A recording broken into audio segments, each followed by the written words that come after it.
I am Nia, 29 years old, and I run a crisis public relations firm. For years, I played the strong, reliable daughter carrying my family on my back. I paid their mortgages, funded their lifestyles, and swallowed their insults. But that ended on a Tuesday when I walked into my parents' house, only to overhear them discussing a luxury vacation to Aspen. When I asked why I was excluded, my mother smoothed her silk dress and said, "Your sister did not want you there. She said your angry energy would ruin the trip." I did not yell. I just looked at the kitchen I remodeled, the Rolex I bought my father, and smiled. I walked out and cut off my monthly transfers. 1 week later, my phone lit up with 65 missed calls. Before I continue, let me know where you are watching from. Hit like and subscribe if you have ever stood up to family who used you.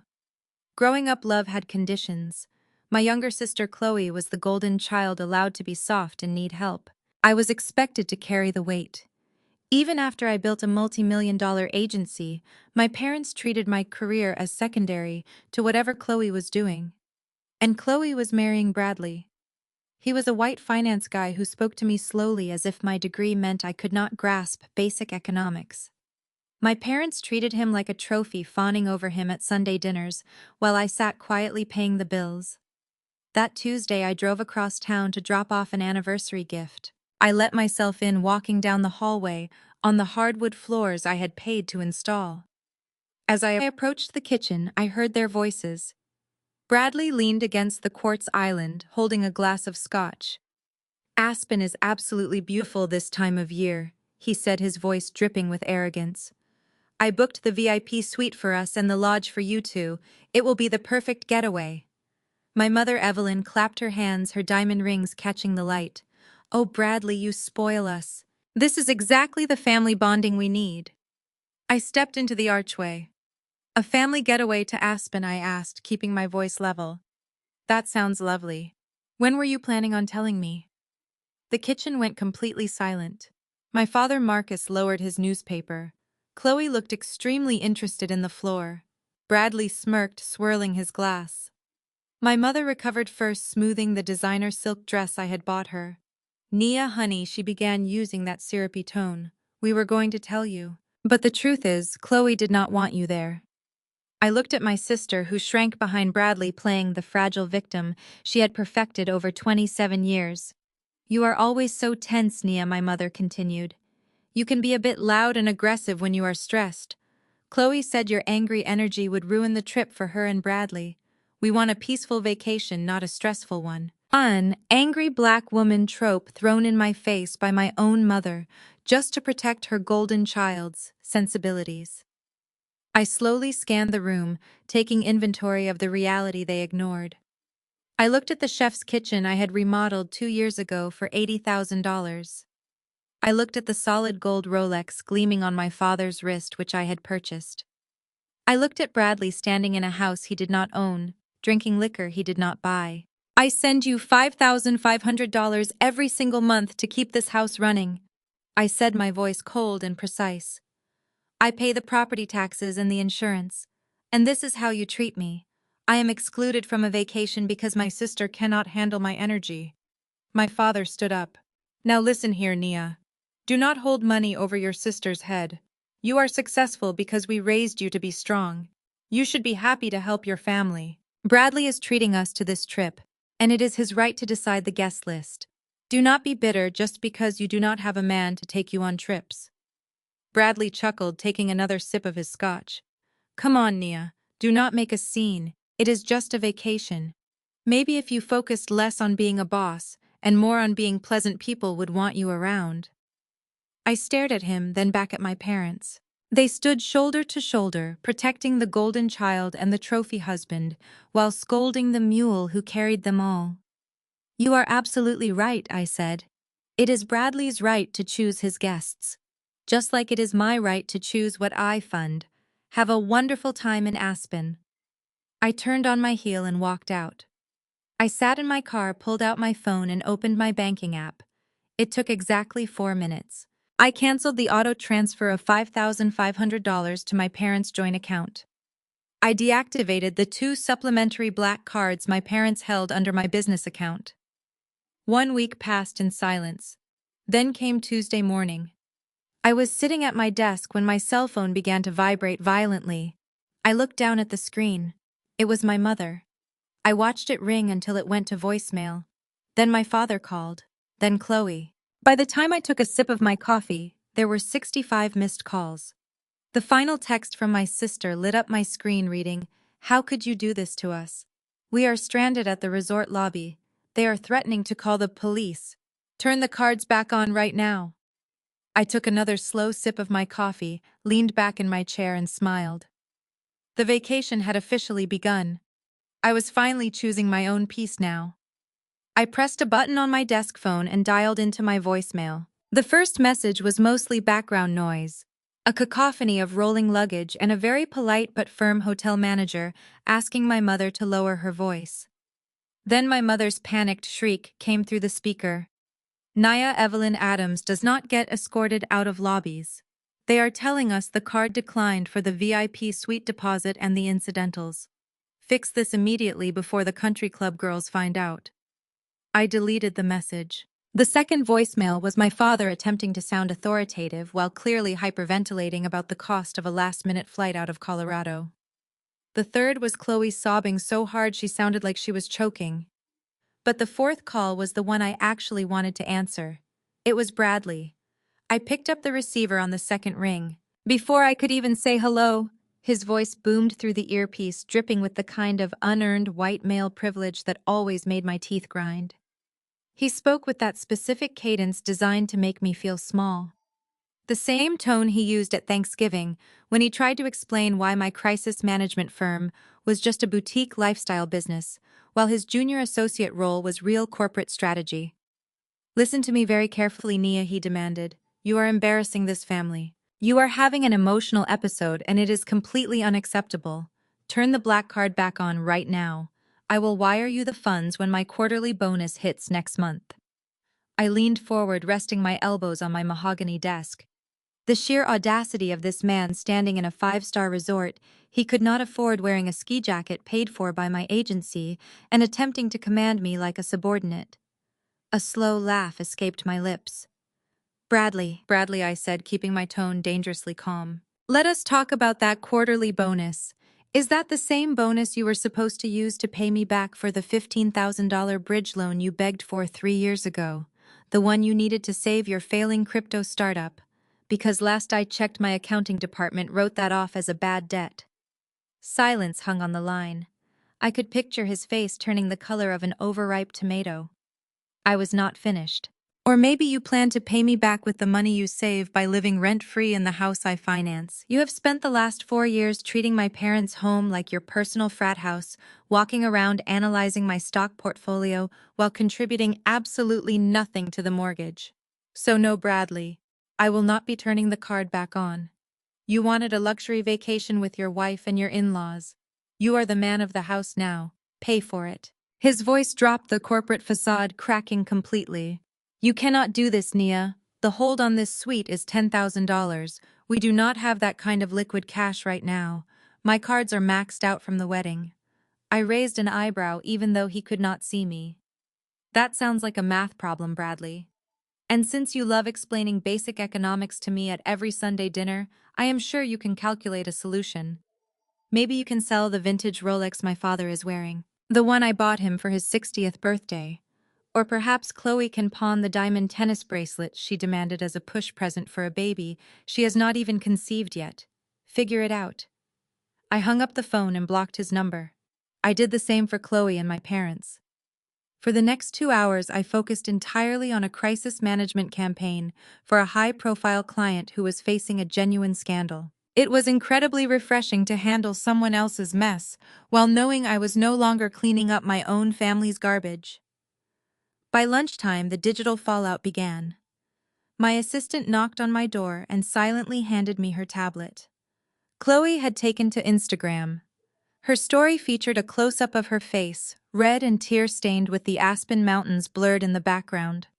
She was speaking directly to her 5,000 followers, her voice trembling perfectly on cue. "I never thought I would experience financial abuse from my own flesh and blood," she sniffled into the camera. "We are stranded. My sister cut off our travel funds maliciously, just because she is jealous of my marriage. Please pray for us as we try to find a way home safely. The comments were already rolling in. People from our church congregation sending praying hands emojis. Members of my mother's country club whispering in the digital comments about how tragic it was that I lacked family loyalty. They were weaponizing our community against me, relying on the old expectation that the strong black woman must always sacrifice herself for the good of the family. They expected me to fold under the pressure of public shame. I handed the tablet back to my assistant. "Do you want me to draft a statement?" she asked, looking genuinely concerned. I shook my head. Never interrupt an enemy when they are making a mistake. Let her post. Let her spin her web of lies. A crisis PR expert knows that the louder the victim plays their part, the harder they fall when the receipts are finally published. I knew Chloe had no idea what financial abuse actually meant. Financial abuse was guilt-tripping your older sister into funding your entire lifestyle while treating her like the hired help. I went back to work eating a salad at my desk, while my family presumably scrambled to book middle seats on a budget airline. I could only imagine the sheer humiliation my mother must have felt dragging her designer luggage out of a luxury lodge and into a standard airport shuttle. Evelyn Adams lived for appearances, and I had just stripped away her invisible benefactor. But I knew my family would not take this defeat quietly. They operated on pride and entitlement. 2 days later, a thick manila envelope was delivered to my office by a courier. It was from a boutique law firm in downtown Atlanta. I opened it and read through the legal jargon. Bradley had actually convinced a lawyer to draft a cease and desist letter mixed with a demand for continued financial support. The document claimed that my monthly payments of $5,500 constituted a verbal contract of alimony and support for my parents, and by extension his household. The sheer entitlement was staggering. Bradley was trying to legally enforce my role as the family mule. He wanted the courts to validate what my parents had taught him, that my money belonged to them simply because I existed to serve them. They were threatening to sue me for emotional distress and breach of implied contract if I did not immediately restore their access to my business accounts. I read the ridiculous document twice and then I burst out laughing. Bradley was not just an arrogant parasite, he was a financially illiterate one. I thought he could use the legal system to force me back into submission. He thought a piece of paper with a letterhead would scare me into opening my checkbook. He had absolutely no idea what kind of war he had just started. They wanted to play legal games and use the court of public opinion to shame me. They forgot that managing public perception and destroying false narratives was literally what people paid me millions of dollars to do. I picked up my desk phone and dialed my personal attorney. We had a lawsuit to destroy, and it was time to unearth every single financial secret Bradley had been hiding from my parents. The gloves were officially off. I sat across from my attorney Marcus, sliding the manila envelope across the polished mahogany of his conference table. He adjusted his glasses, scanning the ridiculous cease and desist letter Bradley had cobbled together. "A verbal contract of alimony," he muttered, shaking his head. "This is legally baseless, Nia. What triggered this level of delusion?" I leaned back in my leather. "To understand the sheer panic driving this lawsuit, Marcus, you have to hear what happened at the Aspen resort 3 days ago." I pulled out my phone and unlocked the screen. I saved the voicemails. I pressed play and placed the device between us. The sterile quiet of the law office was instantly shattered by the chaotic background noise of the resort lobby. First came the unmistakable sound of a heavy brass luggage cart scraping against marble, followed by my mother, Evelyn, shrieking at a pitch I had only ever heard her use when the country club caterers ran out of crab cakes. "Do you know who we are?" she yelled, her voice echoing through the phone speaker. "My son-in-law is a senior financial executive. Run the card again." The hotel manager sounded remarkably composed, a professional dealing with an unruly toddler. "Ma'am, the black card has been declined 4 times. The issuing bank confirms the account is locked. I must ask you to vacate the VIP suite immediately, as we have other guests waitlisted." Marcus raised an eyebrow. "They got escorted out of the lobby." "Escorted is a polite word," I replied. "Listen to the next part." The recording continued with Chloe wailing theatrically in the background. Bradley, attempting to salvage his bruised ego, stepped in with his signature condescending drawl. "Listen, pal," he told the manager. "This is clearly a banking error. My sister-in-law manages our lifestyle accounts. I will have my assistant wire the funds by noon." But there was no assistant, there were no funds, and I was not his lifestyle manager. I paused the recording. That was just the appetizer, I told Marcus. The main course was the phone call I received 20 minutes later. I tapped the screen, opening my call recording app. I always record my calls with Bradley. It is a habit you develop when dealing with pathological liars. I hit play. The audio captured the exact moment Bradley called my direct office line. He did not bother with a greeting.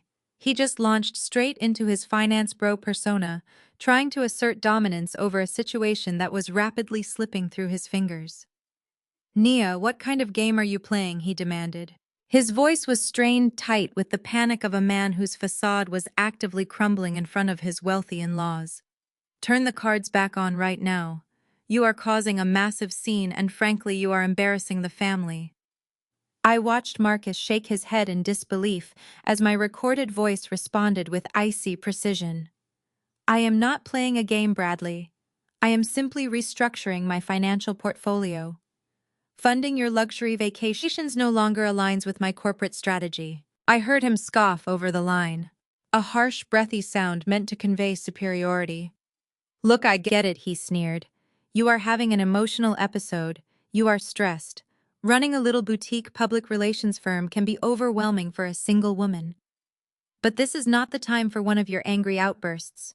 We have reservations at a steakhouse in an hour.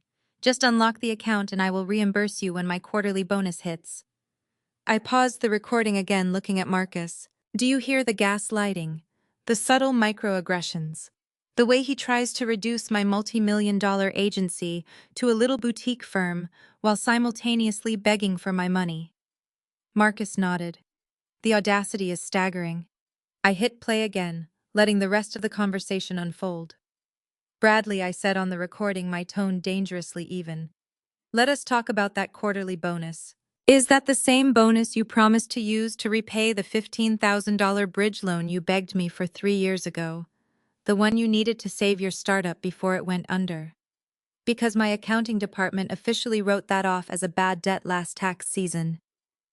There was a long, dead silence on the line. I could picture his face losing its color, the bluster evaporating in the thin mountain air. I did not stop.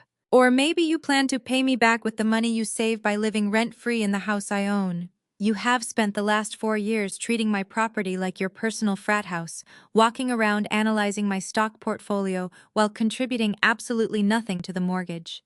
You love to lecture me about basic economics at Sunday dinner, Bradley. So do the math. If A equals your $0 contribution and B equals the $10,000 hold on a VIP suite you cannot afford, then C equals you dragging your luggage to the nearest cheap motel. So no, I will not be unlocking the account. You wanted to be the big man providing a luxury getaway for your wife and her parents. Be a man and pay for it."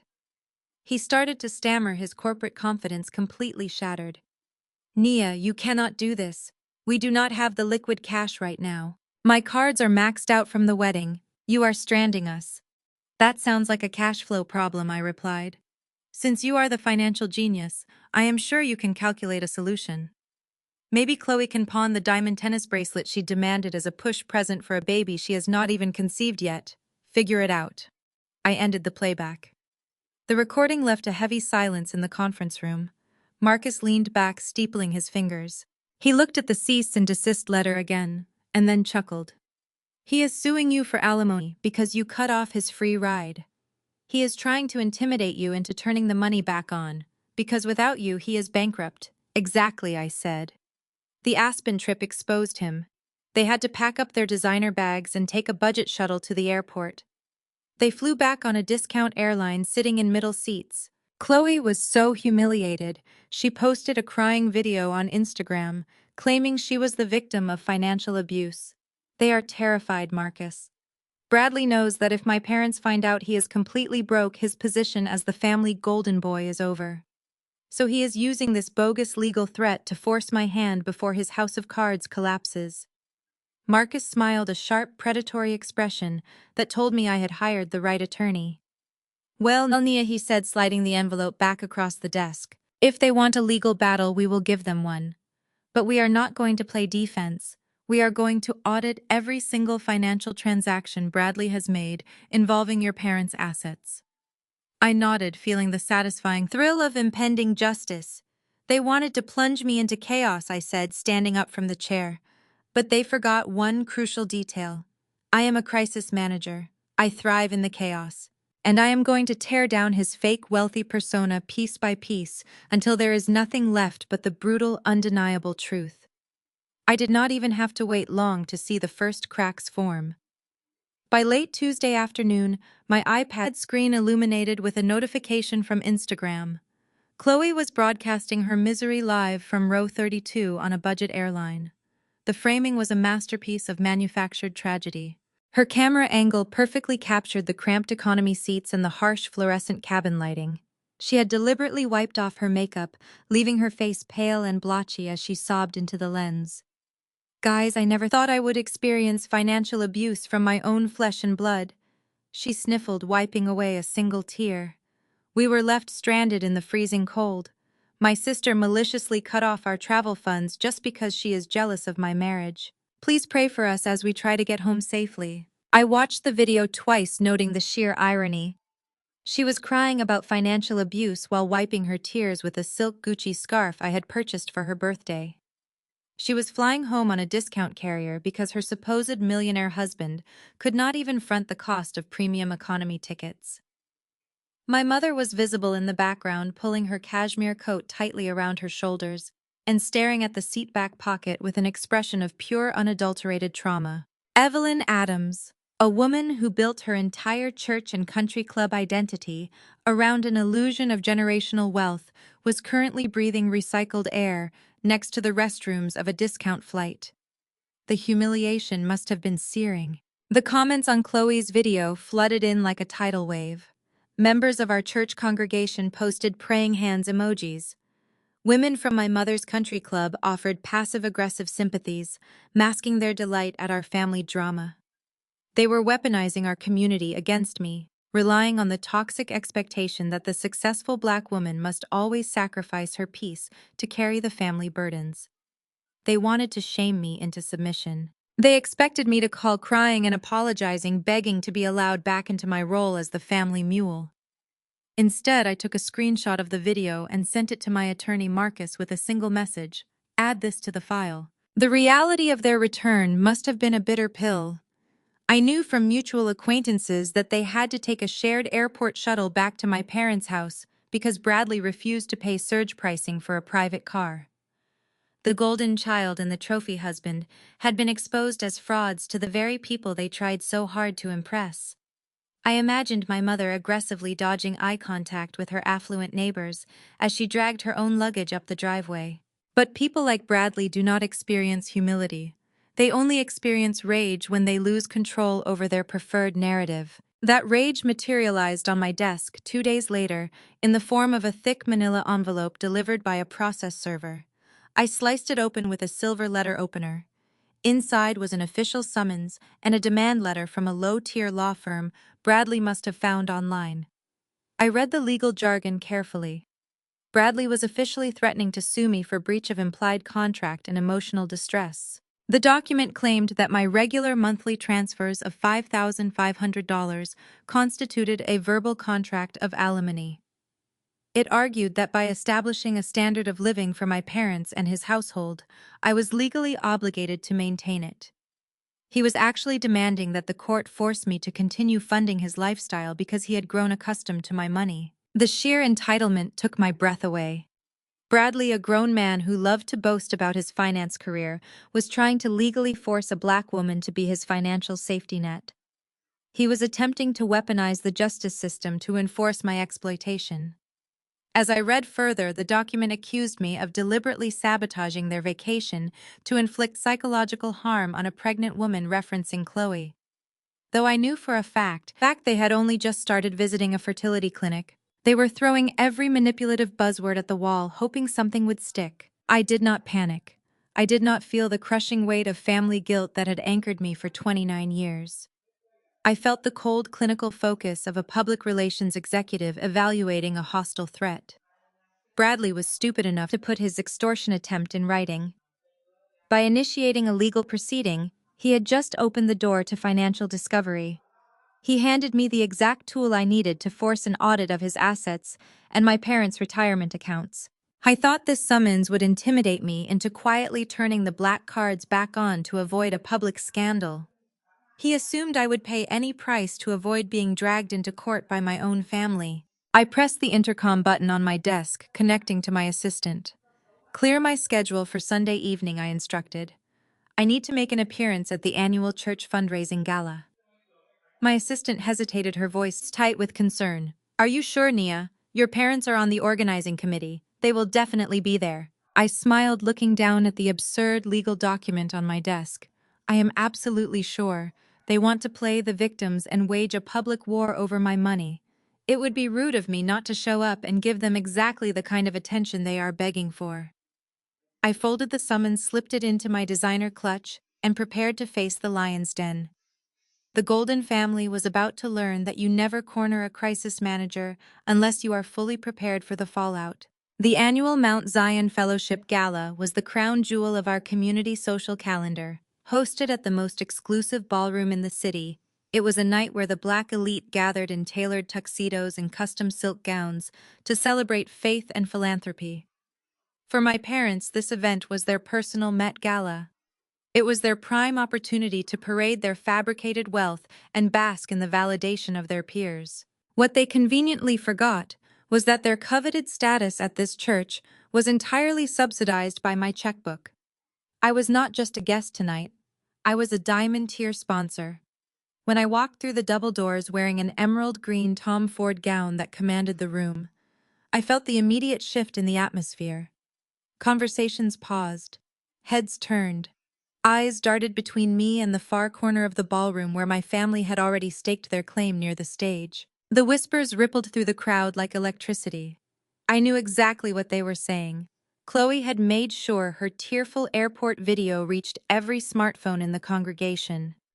They were looking at me, expecting to see the bitter, jealous sister who cruelly stranded her pregnant sibling in the freezing cold. They expected me to shrink into the shadows, avoiding eye contact and carrying the heavy burden of family shame.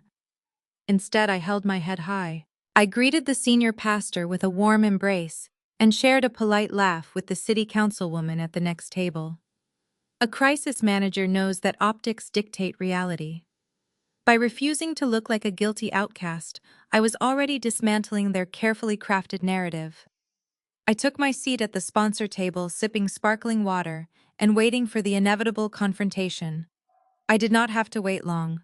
Like clockwork, the formation approached my table. My mother, Evelyn, led the charge, her smile fixed tightly on her face to maintain appearances for the surrounding guests. Marcus trailed slightly behind her, looking uncharacteristically nervous. Chloe clung to Bradley's arm, wearing a flowing empire waist dress that deliberately accentuated a baby bump that barely existed yet. Bradley walked with his chest puffed out, projecting the arrogant confidence of a man who believed he held all the winning cards. They surrounded my table, forming a physical barrier that blocked me from the rest of the room. It was a classic intimidation tactic designed to make me feel small and cornered. But sitting there in my emerald gown, sipping water, I felt absolutely nothing but clinical anticipation. "Nia," my mother hissed through her frozen smile, her voice dropped to a harsh whisper. "What on earth are you doing here? You have caused enough embarrassment for this family. You should be at home reflecting on the damage you have done to your sister." I set my glass down slowly, making sure the crystal clinked audibly against the table. "I am attending a gala I sponsored, Evelyn," I replied, using her first name to shatter the maternal illusion. "If my presence embarrasses you, perhaps you should sit at a different table, one you actually paid for." Chloe let out a dramatic gasp, pressing her hand to her chest. "How can you be so cold?" she whimpered, ensuring her voice caught the attention of the adjacent tables. That was the exact moment Bradley decided to step in. He unbuttoned his suit jacket and leaned over the table, invading my personal space. He lowered his voice, adopting a tone of exaggerated patience, as if he were trying to de-escalate a volatile threat. It was the tone of a white man accustomed to silencing black women by labeling them unhinged. "Listen, Nia," he said loudly enough for the church elders nearby to hear every word. "We do not want to cause a scene tonight. We know you have been under a lot of stress with your little business, and it is making you lash out. Your tone has been incredibly aggressive lately, and your behavior is completely erratic. We are all very concerned about your mental health. This angry black woman routine you are pulling is tearing your parents apart. You need to calm down and let your family help you before you do something you will regret." I looked at him, studying the smug satisfaction dancing in his eyes. It was a textbook microaggression executed flawlessly. He was using the oldest trick in the book, trying to paint me as loud, hostile, and emotionally unstable, while positioning himself as the rational, calm savior, trying to protect his vulnerable wife and aging in-laws. He wanted me to yell. He wanted me to stand up and raise my voice so he could look at the congregation and say, "I told you so." He was begging for a reaction that would validate the lawsuit he had mailed to my office. He wanted to prove to the entire room that I was the monster Chloe had cried about on Instagram. I refused to give him the satisfaction. I did not raise my voice. I did not break eye contact. I did not move a single muscle in defense. I just smiled. It was a slow, predatory smile that caused the smugness to instantly drain from Bradley's face. The silence stretched between us, thick and heavy, suffocating his manufactured bravado. He shifted his weight uncomfortably, suddenly realizing his psychological trap had completely failed. "You think you are very smart, Bradley," I said, my voice soft but laced with absolute lethal precision. "You think you can stand in a room funded by my wealth wearing a suit purchased with my money and use buzzwords to diminish my character in front of my community. You think calling me aggressive will magically erase the fact that you are a broke, unemployed fraud hiding behind my father's last name." Marcus stepped forward, his face flushing a deep shade of red. "Stop, Nia, that is enough." My father, Marcus, grabbed the edge of my table, his knuckles turning white. He was visibly shaking with anger. "You will not disrespect your brother-in-law in front of this congregation.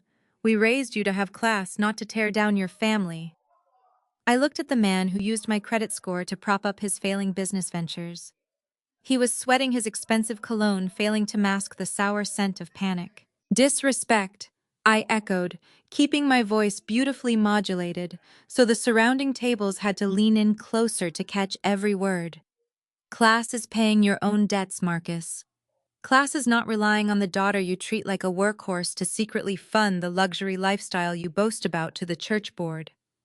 Bradley scoffed, puffing out his chest again, though the tremor in his hands gave him away. "You are delusional, Nia. You are projecting your own financial insecurities onto us because you are jealous of what Chloe and I have built. I built my portfolio from the ground up. You did not build anything, Bradley," I corrected smoothly. "You leased an illusion and missed the payments." I reached into my emerald green clutch. My movements were slow, deliberate. I pulled out a folded piece of paper, crisp and damning. I laid it flat on the white tablecloth right next to my sparkling water. "Do you know what this is, Bradley?" I asked softly. He stared at the document, the color draining from his face so fast he looked practically translucent. Chloe stretched her neck to see her eyes widening as she recognized the letterhead. "It is a payoff letter from the auto finance company." I continued, my voice carrying the steady rhythm of a metronome. "A payoff letter for a matte black Porsche Panamera, the same Porsche you parked in the VIP spot outside this very venue tonight. The same Porsche you have been driving around town, telling everyone was a gift to yourself for a stellar quarter at the firm." Bradley opened his mouth, but no sound came out. The church elders sitting at the adjacent table, including Deacon Hayes and Sister Jenkins, were openly staring, their forks suspended mid-air. The whispers grew louder, cutting through the soft jazz playing in the ballroom. "You were 3 months behind on the lease, Bradley," I stated, stating the facts clearly, so there could be no misunderstanding. "The repo men were on their way to my parents' driveway last Tuesday. My father begged me to clear the debt so the neighbors would not see a tow truck hauling away his golden son-in-law's prized possession. So I paid off the remaining $60,000 in full." I tapped the bottom of the receipt. "Right there. Paid by Nia Adams. You are driving my car, Bradley. You are breathing my air. Chloe let out a sharp sob, grabbing Bradley's arm. Brad, tell me she is lying, she pleaded, her voice cracking. Tell me you paid for it. Bradley could not look at her. He could not look at me. He stared at the tablecloth, a hollow shell of the arrogant man who had tried to diagnose me with mental illness 3 minutes ago. My mother Evelyn, however, did not possess the self-awareness to feel shame. She only felt the searing, unbearable heat of public humiliation. The illusion of her perfect wealthy family was being dismantled brick by brick in front of the society women she had spent decades trying to impress. Her status, her entire identity was going up in flames. You wicked, ungrateful girl! Evelyn hissed, her voice trembling with a rage so deep it distorted her features. How dare you air family business in public like this? How dare you try to destroy your sister's marriage? You have always been a bitter, miserable creature. I did not shrink away from her wrath. I leaned forward, my posture radiating absolute control. I am not destroying her marriage, Evelyn. I am introducing her to her husband. If the truth destroys them, then they built their house on sand. And speaking of houses, I never finished that sentence. The crack of my mother's palm striking my left cheek echoed through the ballroom like a gunshot. The physical impact jerked my head to the side. A collective gasp erupted from the surrounding tables. Sister Jenkins dropped her glass, shattering it against the floor. The music seemed to stop. The entire gala froze, watching the matriarch of the Addams family physically assault her own daughter in the middle of a diamond sponsor table. The sting on my cheek was sharp, but the clarity it brought was absolute. Any lingering trace of familial loyalty, any tiny thread of daughterly obligation severed completely in that single violent moment. Evelyn stood there, chest heaving, breathing hard, her hands still raised in the air. She expected me to cry. She expected me to crumble, to run out of the ballroom in tears, hiding my face in shame, just like she had conditioned me to do when I was a child. I slowly turned my head back to face her. I raised my hand and carefully wiped a small smudge of lipstick from the corner of my mouth. I did not flinch. I did not raise my voice. I smiled. It was a cold, terrifying smile that made my mother instinctively take a step backward. You just slapped your landlord, I said. The words hung in the air, freezing the blood in her veins. What Evelyn breathed, her eyes darting frantically. What are you talking about? I stood up, smoothing the front of my emerald gown, my presence towering over her. You think you live in a house owned by Marcus? I asked, projecting my voice so the entire section of the ballroom could hear her ruin. You do not. I bought the deed to save you from foreclosure. You have 30 days to get out of my property. Goodbye, Evelyn.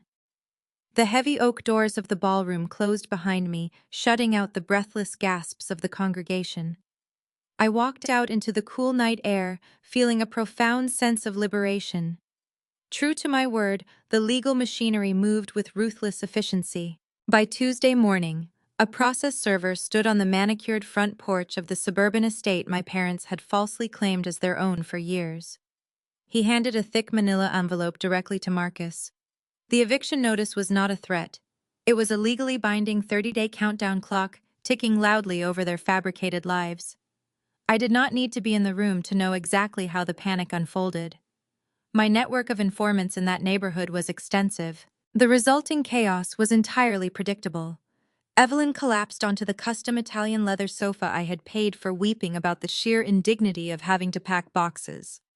Chloe threw a massive tantrum, screaming at Marcus for keeping the foreclosure a secret and demanding to know where she and her unborn child were supposed to live. Marcus sat in his favorite armchair, staring blankly at the eviction notice, utterly paralyzed by the reality that his patriarchal authority was nothing but an illusion funded by the daughter he despised.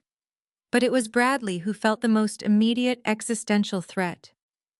The eviction notice meant the end of his free ride. Without that sprawling estate to house him and provide a backdrop for his fake millionaire lifestyle, he was just an unemployed man drowning in debt. Panic breeds desperation, and Bradley was nothing if not desperate. He could not fight me in the courtroom, and he certainly could not match my bank accounts. So he decided to target the source of my power. He went after my public relations firm. Bradley still had a handful of corporate connections from his brief stint at a mid-tier financial firm before his spectacular fall from grace. He retreated to the guest bedroom, which he used as a home office, and began drafting a vicious smear campaign. Using encrypted servers and anonymous email accounts, he compiled fabricated dossiers accusing my agency of gross financial misconduct. He alleged that I was embezzling funds from my own clients, laundering money through offshore accounts, and engaging in unethical media manipulation. He gathered a list of my top 20 clients and hit send. This was not the first time my family had tried to sabotage my professional life. It was a dark family tradition. 5 years ago, when I was just starting out, I developed a brilliant pitch for a lifestyle branding app. I made the mistake of sharing the business plan at the dinner table. Evelyn and Marcus immediately pressured me into handing the entire concept over to Chloe. They claimed Chloe needed a win, and that I was strong enough to come up with another idea.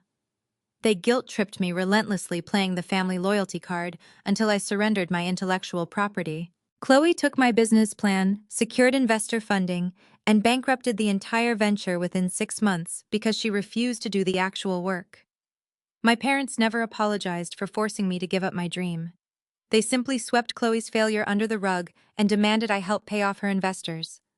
That was the day I learned to build my empire in absolute silence. Bradley attempting to burn down my agency was just an extension of my parents' belief that my success was theirs to destroy if they could not control it. The backlash from Bradley's anonymous emails hit my firm like a tidal wave on Thursday morning. The atmosphere in my office shifted from focused productivity to absolute crisis mode. The phones at the reception desk began ringing incessantly. My inbox flooded with urgent meeting requests from nervous executives. In the world of crisis management, trust is the only currency that matters. If a PR firm becomes the scandal, they can no longer protect their clients from scandals. Bradley understood exactly where to strike. My assistant walked into my office, her face pale and her hands trembling, as she handed me a printed copy of the anonymous dossier. Several smaller clients had already sent emails threatening to pause our retainer agreements, pending an independent investigation into the allegations. Rumors were spreading through the corporate grapevine faster than wildfire. Bradley had layered his lies with just enough industry jargon to make the accusations sound plausible to a panicked board of directors. He wanted to drain my resources, forcing me to spend my time and capital defending my own reputation instead of managing my assets. He wanted me to lose my business, so I would have no choice but to drop the eviction and crawl back to the family begging for forgiveness.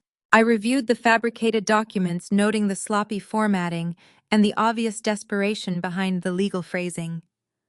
Bradley was playing checkers, while I had been playing chess for a decade. I did not panic. I simply instructed my legal team to begin tracing the IP addresses of the anonymous senders. But the situation escalated rapidly when my private line rang. It was the executive assistant to my most lucrative client. He was a notoriously ruthless tech billionaire who had built his immense global empire on absolute discretion and unbreakable trust. My agency exclusively handled all of his personal and corporate crisis management. Losing his highly profitable account would not just be a massive financial blow, it would be a devastating signal to the rest of the competitive industry that my firm was suddenly toxic. The assistant did not bother with typical pleasantries when I answered the call. "I wants to see you in his office immediately," she said, her voice completely devoid of any human emotion. "He received the dossier this morning." I hung up the phone and stood up slowly, smoothing the dark fabric of my tailored blazer. Bradley thought he had finally won the entire war. He believed that by threatening my most prized professional relationship, he could force me to surrender. I grabbed my briefcase and walked out of my office, projecting absolute calm to my panicked staff. I told my assistant to hold all calls and marched to the private elevator. My driver was waiting. As my car merged into heavy traffic, I stared at the towering gray skyscrapers. My phone vibrated endlessly with alerts from my crisis team, but I ignored them. I needed absolute mental clarity. The tech billionaire I was about to face was a man who fired executives for simply breathing too loudly in a boardroom. He did not tolerate scandal, and he certainly did not tolerate liability. If he dropped my agency, the domino effect would wipe out my entire client roster within 48 hours. I had spent years cultivating a reputation for absolute discretion and flawless execution. This client was the anchor of my portfolio. His endorsement had opened doors to international accounts and political campaigns. Losing him would instantly trigger a mass exodus of my other high-net-worth clients. Competitors would swarm like vultures, picking my agency clean before the week was over. My empire was hanging by a single frayed thread. As the city blurred past my window, a familiar bitter taste coated my tongue. This was not the first time my family had actively tried to destroy my livelihood to serve their own interests. The heavy dread settling in my chest transported me back 5 years. I was 24, sitting at my parents' dining room table, vibrating with excitement as I presented my very first independent business venture. It was a comprehensive plan for a digital lifestyle and wellness application. I had spent 8 months coding the prototype, drafting the marketing strategy, and securing early interest from angel investors. It was my ticket to financial freedom. But my mother Evelyn did not see a brilliant entrepreneur. She saw an opportunity for her golden child. Chloe had just quit her third entry-level job, complaining that taking orders was too stressful for her mental health. Evelyn and Marcus cornered me that night.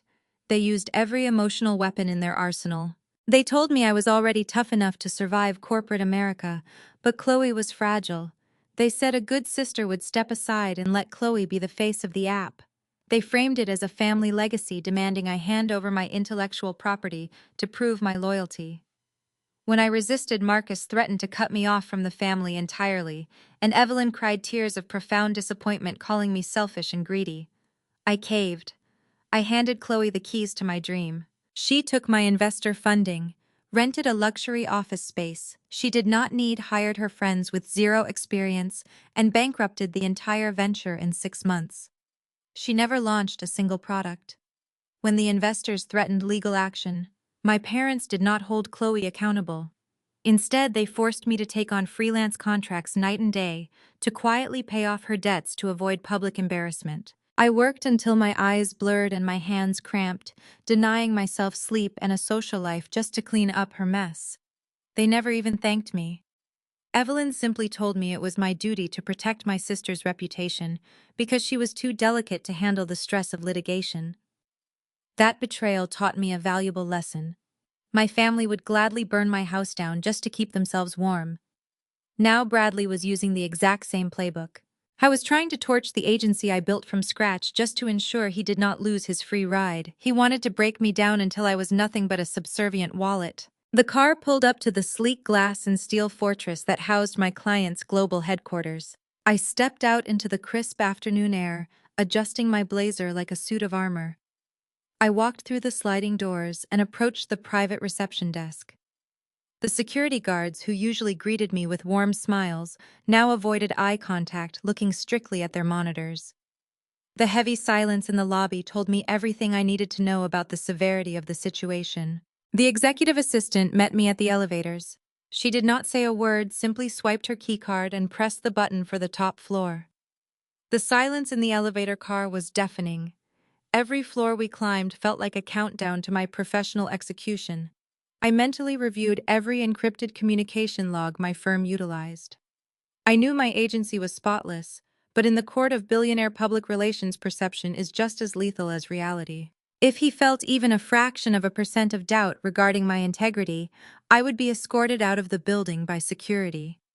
The elevator doors chimed and slid open, revealing a sprawling penthouse office that overlooked the entire city. I stepped onto the polished concrete floor and walked toward the massive obsidian desk at the far end of the room. He was standing by the floor-to-ceiling window, looking out at the skyline, with his hands clasped behind his back.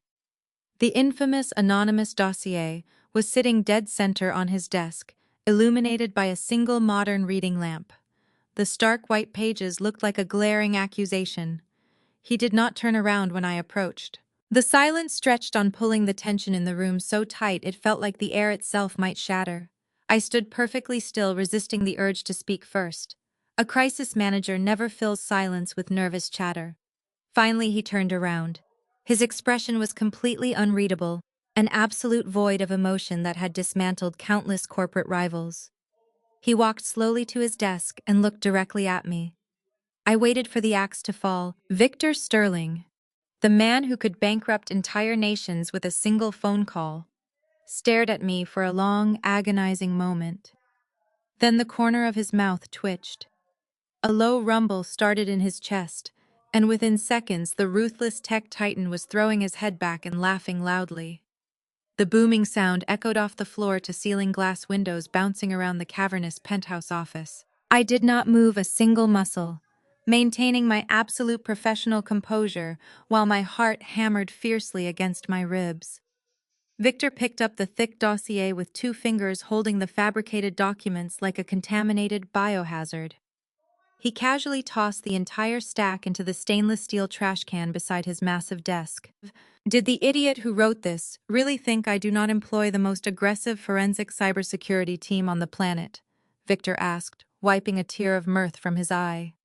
He used a virtual private network that routed through a public server in a coffee shop downtown. My team traced the IP address back to his personal laptop in under 4 minutes. I let out a slow, measured breath. You know who sent it. Victor leaned against his desk, crossing his arms. Bradley Hayes, your brother-in-law. The same man who aggressively cornered my chief financial officer at a charity gala last year, trying to pitch a highly illegal cryptocurrency startup. The revelation hit me like a physical strike, but I kept my face perfectly still. Bradley. The man my parents paraded around our church as the absolute epitome of financial success. Evelyn and Marcus spent every Sunday dinner praising Bradley's genius, expecting me to nod along respectfully, while he condescended to me about my thriving agency. They had demanded I cover the catering for his lavish birthday party because he was supposedly tying up his millions in high-yield offshore accounts. All the while, he was pitching desperate scams to my corporate clients. I am sorry for the disruption to your morning, Victor, I said, keeping my tone strictly professional. I will have my legal team handle him immediately. Victor waved his hand dismissively. Do not bother wasting your retainer on him, Nia. The Securities and Exchange Commission is already doing the heavy lifting. My carefully constructed mask almost slipped. The SEC. Victor smiled a sharp, wolfish grin.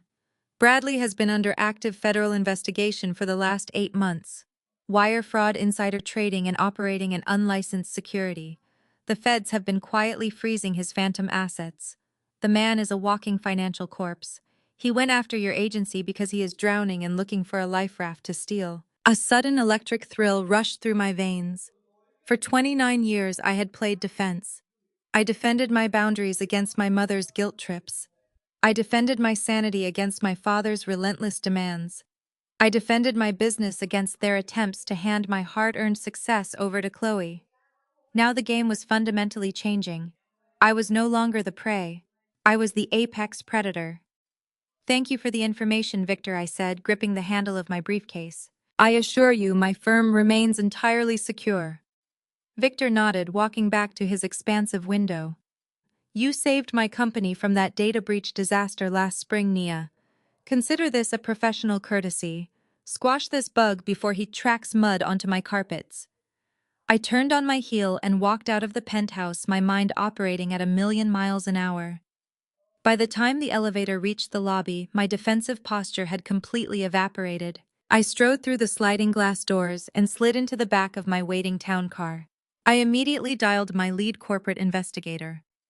Drop whatever you are doing, I commanded the second he answered. I need a full forensic financial background check on Bradley Hayes. Pull absolutely everything. Shell companies, offshore accounts, gambling debts. I want a microscope on every single dollar he has touched in the last 5 years. The drive back to my office was a blur of tactical planning. A crisis manager knows that when an opponent launches a smear campaign, they always leave their own flanks entirely exposed. Bradley thought he could use his white privilege to intimidate a black woman into surrendering her wealth. He fundamentally misunderstood who he was dealing with. I did not just manage crises. I manufactured them for people who deserved it. Over the next 3 hours, sitting behind my locked office door, I watched the digital files pour into my secure inbox. My investigative team was relentless and thorough. The financial portrait they painted of my brother-in-law was catastrophic. Bradley was not just broke. He was deep in the red with highly dangerous people. He had accumulated a massive mountain of gambling debts, masked cleverly as day trading losses. But the detail that made my blood run completely cold was nestled in a PDF containing local property records. Bradley had recently taken out a massive secondary commercial loan against a newly formed shell company. To secure the $2 million loan, he had illegally leveraged assets he did not actually own. He had used my father Marcus as the primary guarantor, forging his signature on the corporate documents. I stared at the illuminated computer screen, my jaw tight with quiet fury. My parents had bent over backwards to accommodate this man. They had allowed him to disrespect me in public. They had weaponized their religion and their community, standing to protect his fragile ego. And in return, Bradley had quietly embezzled their entire future. He had used his status as the trusted white son-in-law to gain access to their social security numbers and retirement accounts, framing it as wealth management consulting. He had chained Marcus to a multi-million-dollar debt that would utterly destroy my parents' lives. The sheer magnitude of the betrayal was staggering. I leaned back in my chair, the silence of my office pressing heavily against my ears. I held the exact weapon I needed to obliterate the Golden family dynamic forever. All I had to do was pull the trigger. I began printing the forged mortgage documents, the thick stack of paper sliding into the tray with a satisfying rhythmic click. I was organizing the files into a pristine black folder when my office phone buzzed loudly. My assistant spoke through the intercom, her voice tight with absolute panic. "Nia, I am so sorry." She pushed right past security. "She is heading straight for your door." Before I could even ask who it was, the frosted glass door to my office flew open, hitting the wall with a loud, violent bang. Chloe marched into my office, her designer heels clicking frantically against the hardwood floor. She bypassed my assistant entirely, her face flushed with a mixture of synthetic outrage and genuine panic. She was wearing a tailored maternity dress that barely concealed her flat stomach, clutching a ridiculously oversized Birkin bag like a shield. Without saying a single word of greeting, she marched straight up to my mahogany desk, reached into her purse, and slammed a glossy black and white photograph down right on top of the financial documents I had just printed. "Are you really going to make a pregnant woman homeless?" Chloe demanded, her voice trembling with that trademark victimhood she had weaponized since childhood. I did not flinch. I did not scramble to cover the catastrophic financial files detailing her husband's impending federal indictment. I simply lowered my gaze to the sonogram lying on my desk. It was a tiny blurry image of a peanut-sized fetus. This was her ultimate trump card. The ultimate biological shield designed to force me into submission. Growing up, whenever Chloe wanted something, she simply played the fragile younger sister. When she wrecked my car, Evelyn forced me to pay the deductible because Chloe was traumatized. Now she was using a microscopic embryo to demand free housing. I picked up the sonogram, holding it by the very edge. "Congratulations, Chloe," I said, my voice entirely devoid of the emotional reaction she was desperately fishing for. "But pregnancy is a biological condition, not a rent payment. The eviction stands. You have 28 days left." Chloe gasped, pressing her manicured hand against her chest.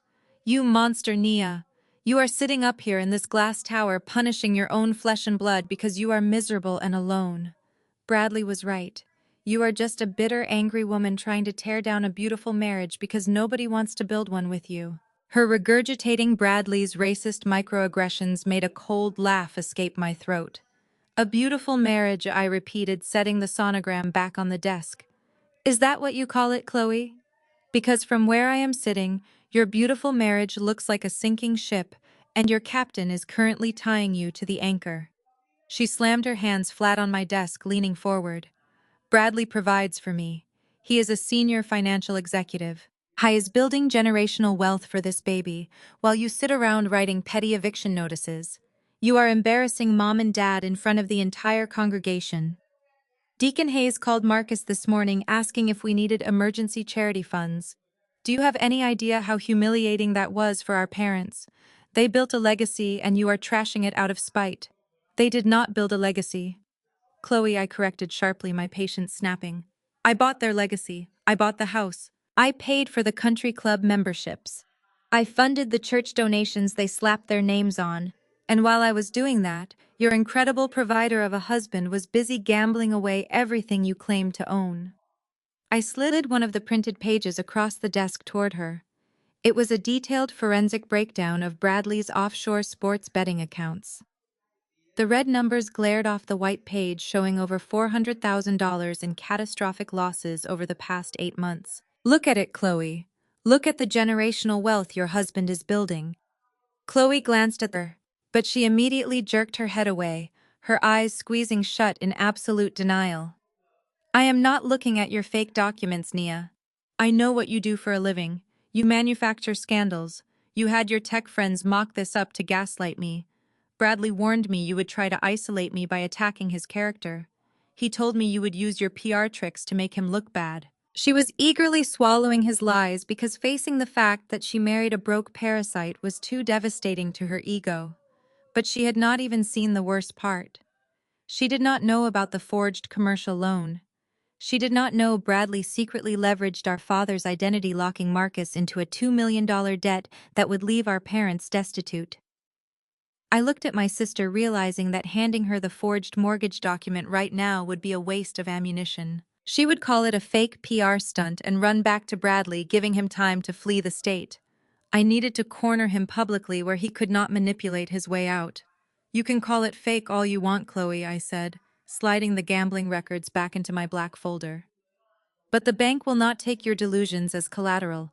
You have less than a month to pack your designer bags. I suggest you ask your wealthy husband to buy you a new mansion. Chloe snatched her sonogram off the desk, her hands trembling with rage. You are going to regret this, Nia. You think you have won today, but you are just a lonely, bitter bully. We do not need your house. Bradley and I are hosting the biggest baby shower this city has ever seen next weekend at the Grand Plaza Hotel. We are inviting the entire church board, the country club committee, and all of Bradley's corporate partners. We are going to show everyone that we are thriving without your toxic energy. You are not invited. She turned on her heel and stormed toward the door, pausing only to shoot one final venomous glare over her shoulder. You will see, Nia. Bradley is going to take care of everything. My baby will have a life you could only dream of. The frosted glass door slammed shut, leaving my office in total silence. I smiled. Bradley was booking a luxury 5-star hotel using stolen funds. I picked up my phone and dialed Marcus. I called Marcus. My attorney answered, his voice sharp. I need a certified copy of the bank transfers showing how Bradley is funding this baby shower, I said. Specifically the routing numbers connecting his accounts to my father's retirement fund. Have a courier deliver it to Chloe tomorrow. No letterhead, no threats, just raw data. Marcus chuckled. A surgical strike. I ended the call. Evelyn and Marcus were not packing boxes. They were marshalling their digital troops. By 6 o'clock, the Facebook alerts on my business tablet fired off like a machine gun. Evelyn had deployed a 6-paragraph status designed to assassinate my character. I read the melodramatic masterpiece. She tagged prominent members of Mount Zion Fellowship, painting a tragic picture of elderly parents and a fragile pregnant daughter being tossed onto unforgiving streets. She wrote about the pain of raising a child who turned her back on her community. She used heavy religious rhetoric, asking prayer warriors to intercede for my hardened heart. She claimed I was evicting a pregnant woman purely out of bitter jealousy over Chloe's marriage. It was emotional manipulation tailored to weaponize our church community against an unmarried career woman. The comment section was a toxic wasteland of misplaced righteous indignation. Deacon Hayes posted about the biblical duty to honor thy parents. Women from the country club chimed in with passive-aggressive prayers for my mental health. People whose mortgages I had quietly helped pay were calling me a disgrace. They branded me as the quintessential angry black woman who let corporate success strip away her basic human decency. They demanded I publicly repent and restore my parents' access to my bank accounts. A lesser public relations executive would have panicked. A weaker daughter would have drafted a frantic defensive statement explaining the financial abuse and stolen credit cards. But I was not an amateur. In crisis management, an immediate defensive response only validates the attacker's narrative. Silence creates a terrifying vacuum, forcing the guilty party to overplay their hand. I issued a strict directive to my entire staff. No one was to reply to any comments or issue any statements. We were going to let Evelyn and Bradley scream into the digital void. I went home and slept. The next morning, the courier delivered a sleek black envelope directly to the front door of my parents' house, requiring Chloe's signature. Bradley was out pretending to attend high-level corporate meetings, while my parents refreshed their Facebook page, basking in community sympathy. Chloe signed for the envelope and opened it right there in the foyer I legally owned. There was no letter attached. There was only a single brightly illuminated bank statement. It was the master transaction ledger for Marcus and his primary retirement account. The same account my father had spent 30 years building before Evelyn decided they needed to masquerade as old money. The statement highlighted a catastrophic hemorrhage of funds. Over the past 4 weeks, Bradley had systematically siphoned $75,000. He had not used it for investments. The routing numbers clearly showed the money flowing directly into his offshore sports betting accounts and toward a non-refundable deposit at the Grand Plaza Hotel for the baby shower. I sat in my office envisioning the exact moment Chloe read those numbers. She was holding irrefutable proof that her perfect white knight of a husband was actively bleeding her parents dry to fund a party designed to show off wealth he did not possess. She was looking at the undeniable reality that the lavish celebration she planned to rub in my face was being paid for with her elderly father's stolen pension. Bradley was literally stealing her unborn child's inheritance to buy expensive champagne to impress the church elders defending him on Facebook. My private office line rang. I glanced at the caller identification. It was Chloe. The phone vibrated across my desk, buzzing with the desperate energy of a woman whose false reality had just collided with a brick wall. I did not pick it up. I let it ring until the automated voicemail system engaged. A minute later, my inbox pinged with an audio message. I clicked play, listening to the frantic, shaky breathing on the other end. Nia, Chloe whispered, her voice cracking under the crushing weight of the financial documents she was holding. Nia, this has to be a mistake. Tell me your tech people faked this. Tell me you forged these bank records just to scare me. Bradley said the baby shower was fully funded by his corporate bonus. He promised me. Please call me back. I cannot show this to Mom and Dad. It would destroy them. You have to tell me this is a joke. I deleted the voicemail and leaned back in my chair. Chloe was trapped in a psychological prison of her own making.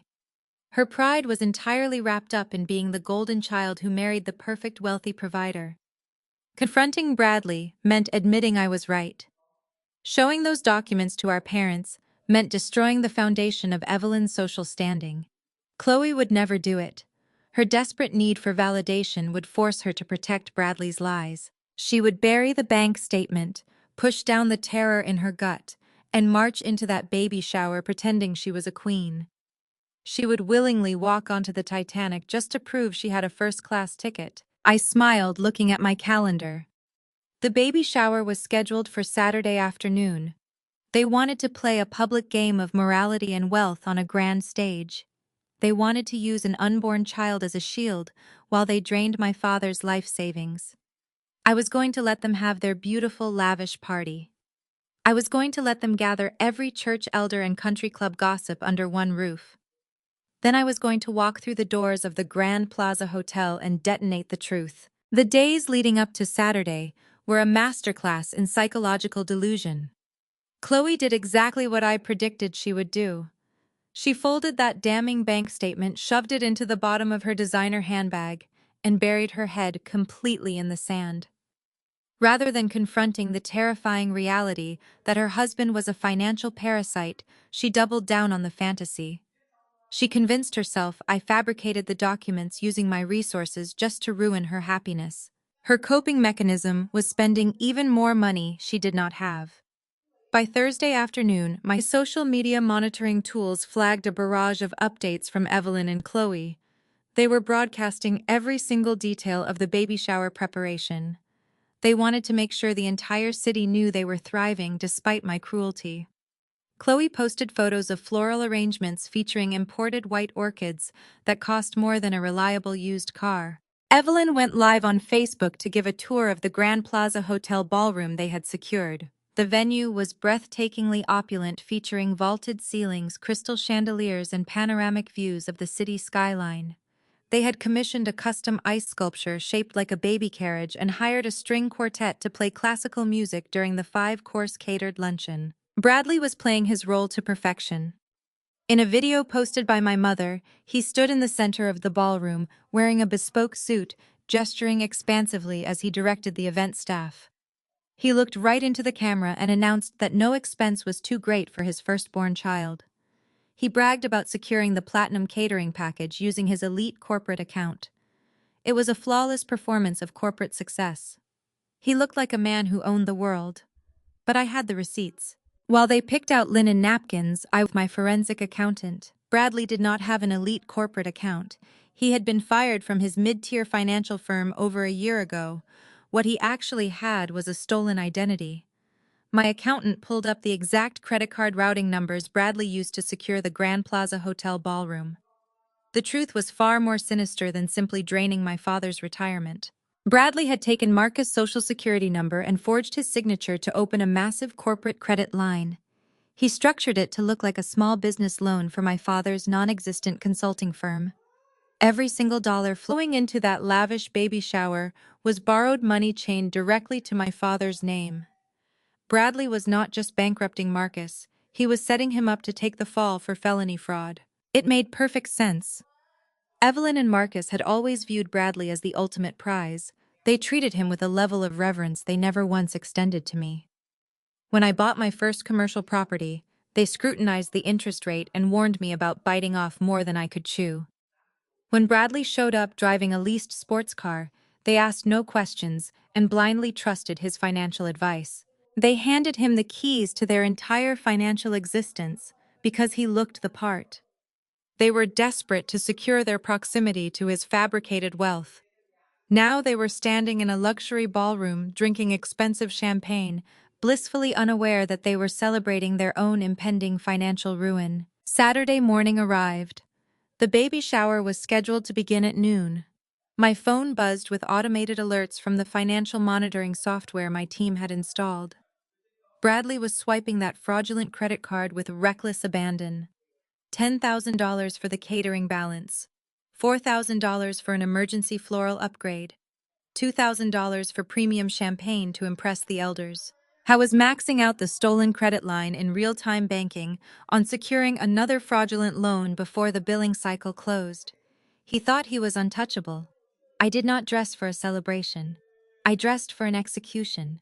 I chose a tailored charcoal suit that projected absolute authority. I checked my reflection in the mirror, ensuring my expression gave away absolutely nothing. Marcus arrived at my penthouse at 11:30, accompanied by two private security contractors. I handed Marcus the thick black folder containing the forged loan applications, the bank statements, and the routing numbers, tracing the fraud directly to the hotel venue. We had everything we needed to orchestrate a surgical strike.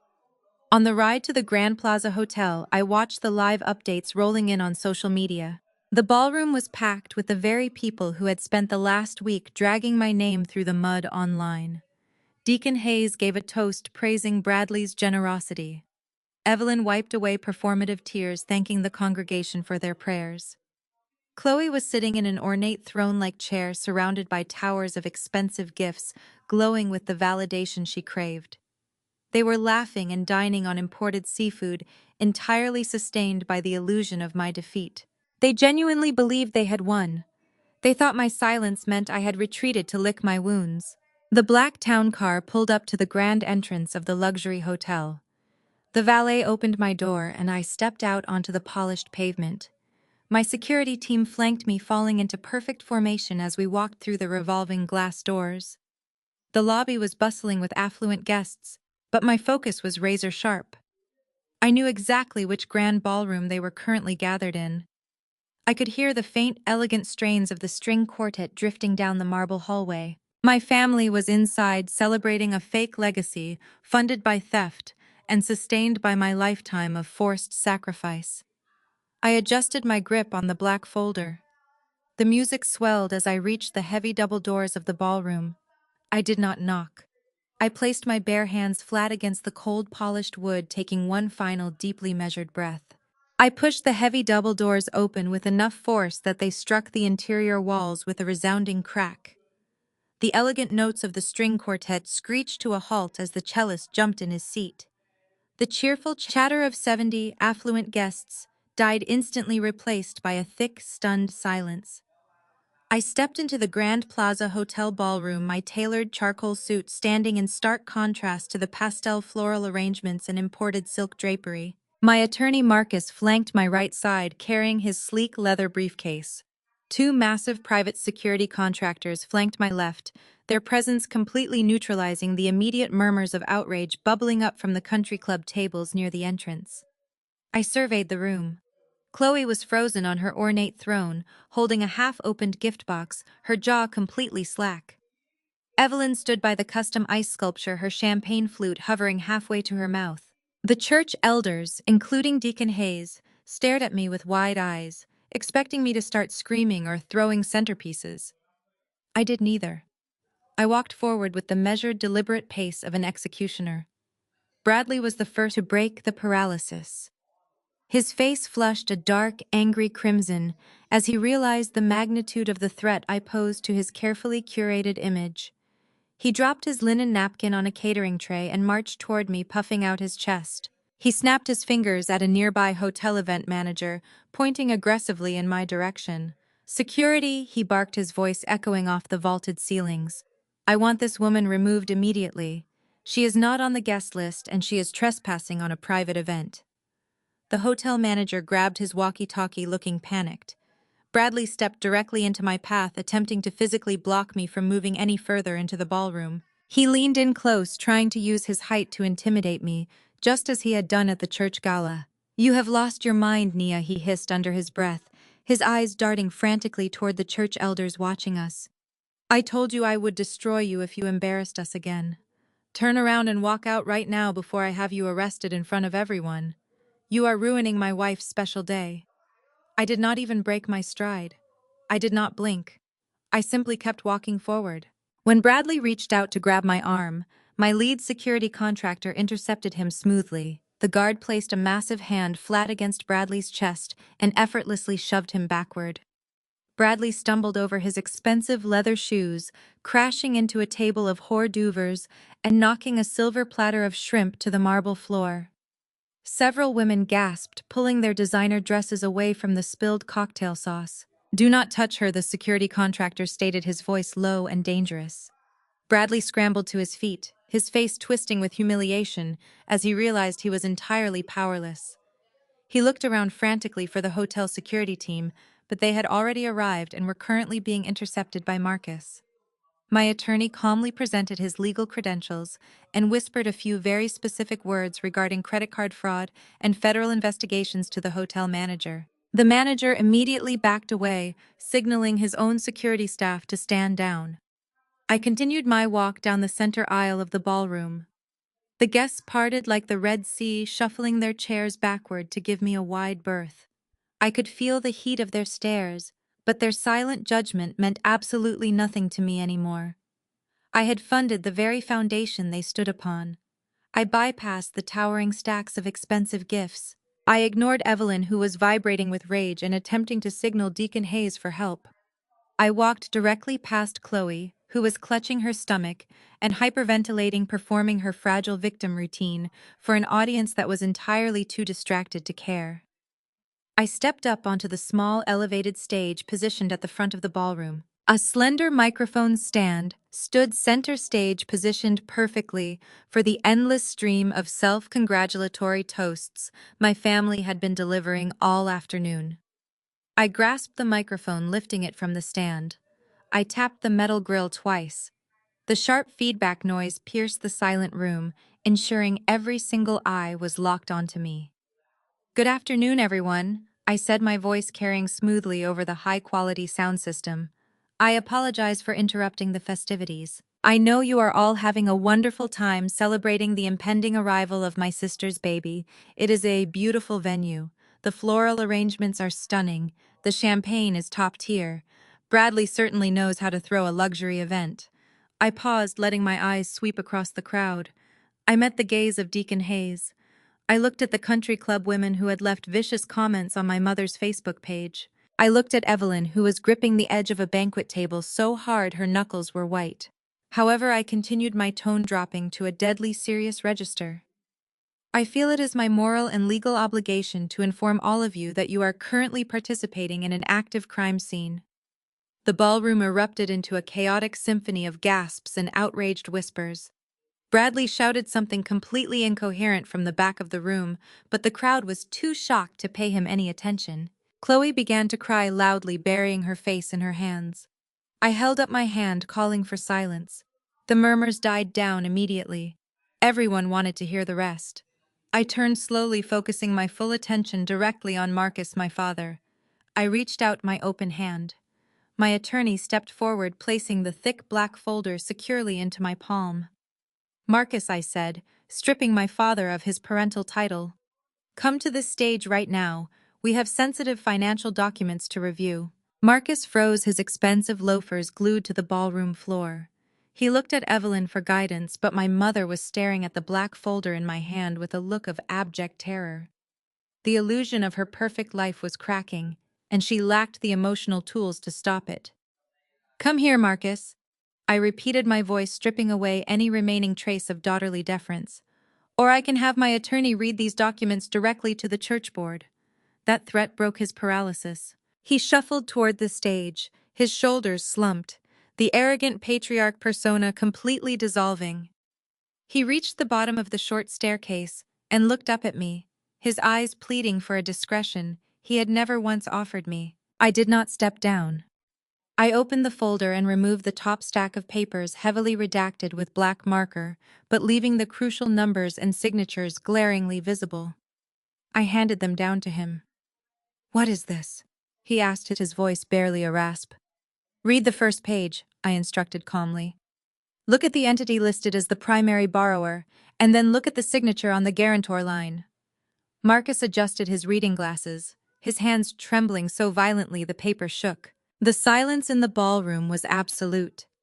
70 guests held their collective breath, watching the patriarch of the Addams family unravel in real time. This is a commercial loan agreement," Marcus stammered, his eyes darting frantically across the page. $2 million, but I never authorized this. I never signed this." He looked up at me, panic rising in his chest. "Nia, what is this company? I don't own a consulting firm." "No, you don't," I replied, my voice carrying clearly over the microphone. "But Bradley does. Or at least he created a shell corporation that looks like one. He used your social security number, Marcus. He forged your signature to secure a massive commercial credit line." Evelyn let out a sharp, genuine cry of distress, abandoning her pose by the ice sculpture and rushing toward Marcus. She snatched the papers from his hands, her eyes scanning the brutal financial reality. "He also leveraged your primary retirement account as collateral." I continued, relentless in my delivery. "Over the past 4 weeks, he has systematically drained $75,000 from your pension. That money did not go into high-yield investments. It went to offshore sports betting accounts to cover catastrophic gambling losses. And—" I paused, gesturing expansively around the opulent ballroom. "It went to pay the non-refundable deposits for this exact party." Evelyn staggered backward as if she had been physically struck.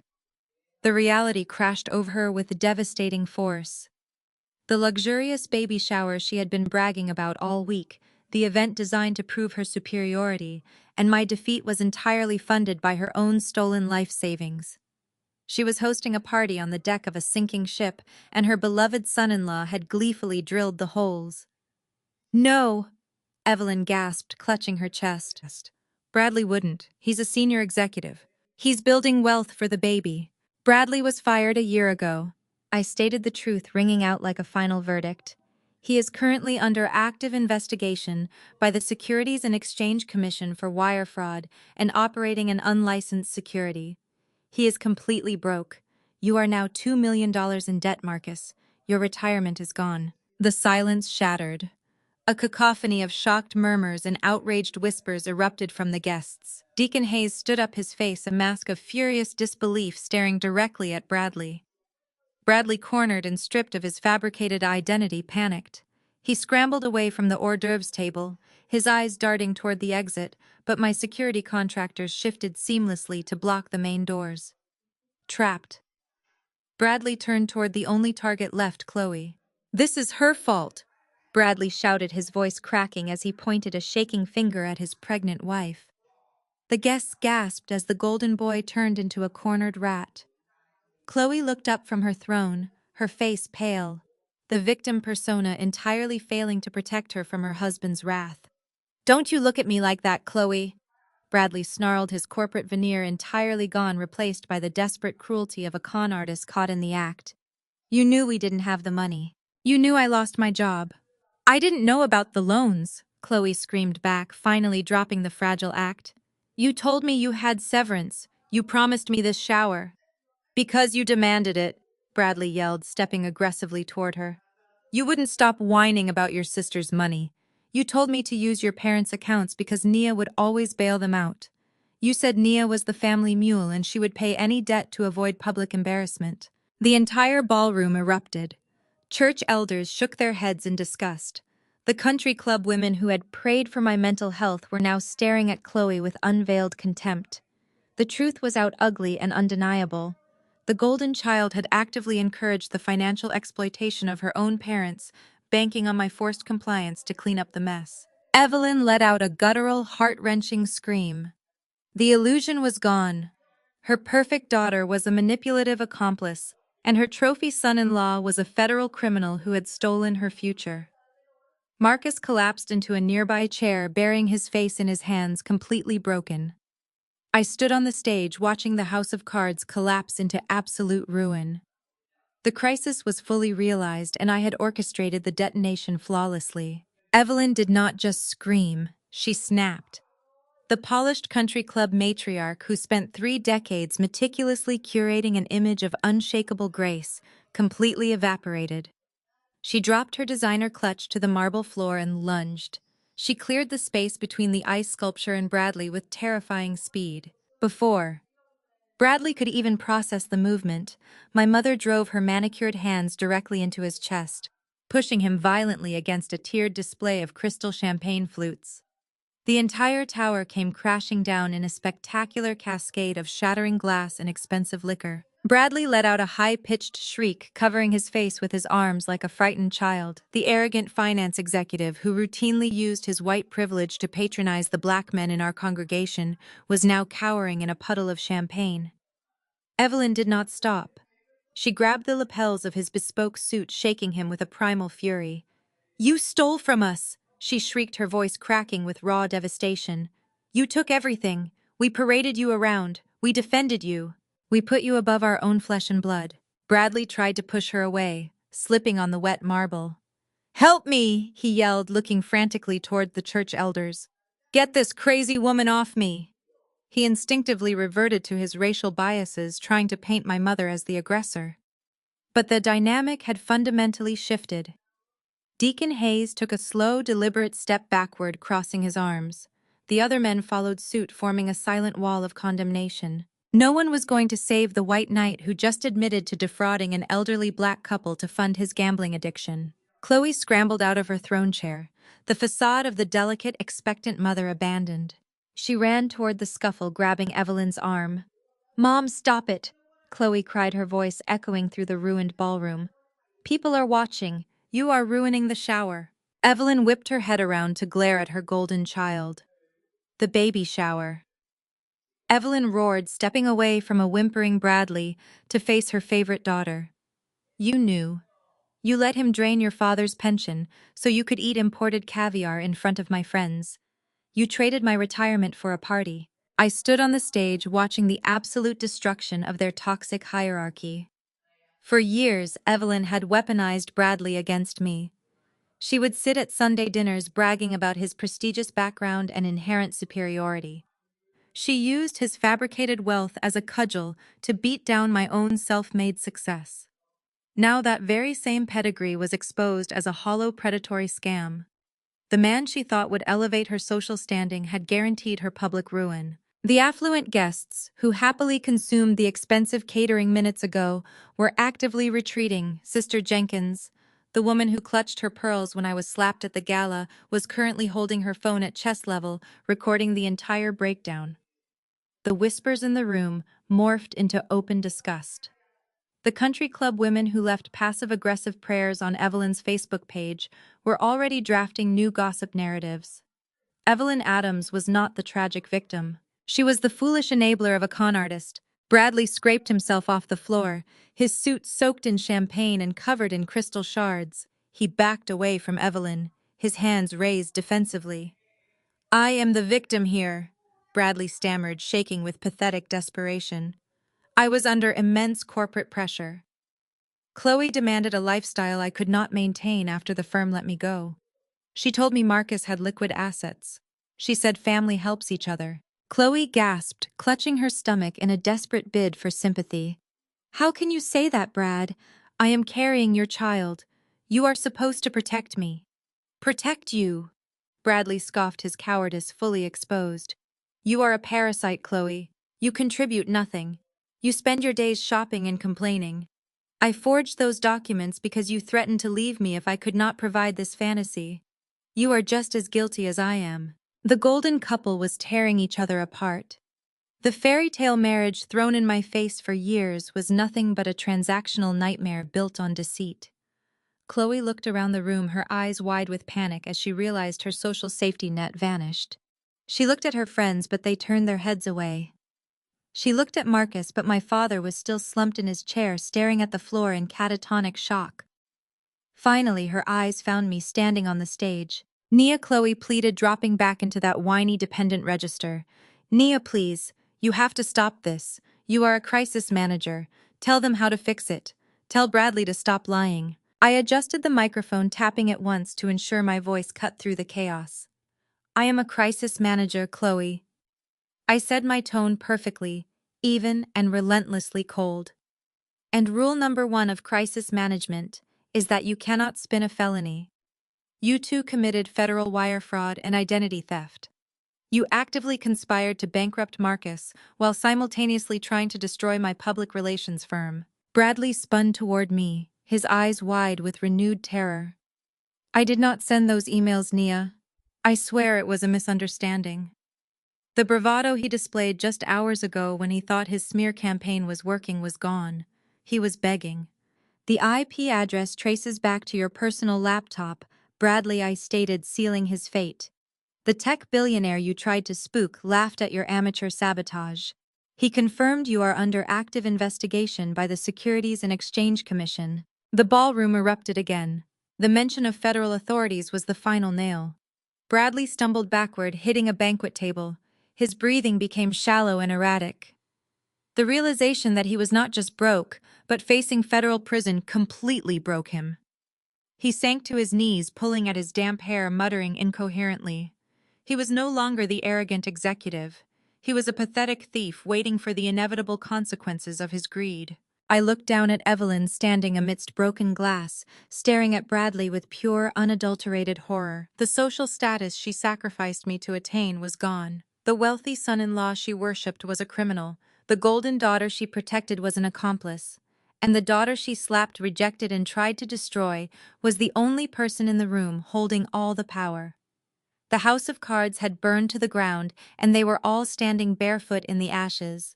The heavy silence that followed my final revelation was abruptly shattered by the wail of sirens echoing from the city streets below. The sound grew louder, cutting through the thick tension in the ballroom until it stopped right outside the grand entrance of the hotel. A moment later, the heavy double doors of the ballroom swung open again. This time it was not a crisis manager stepping through.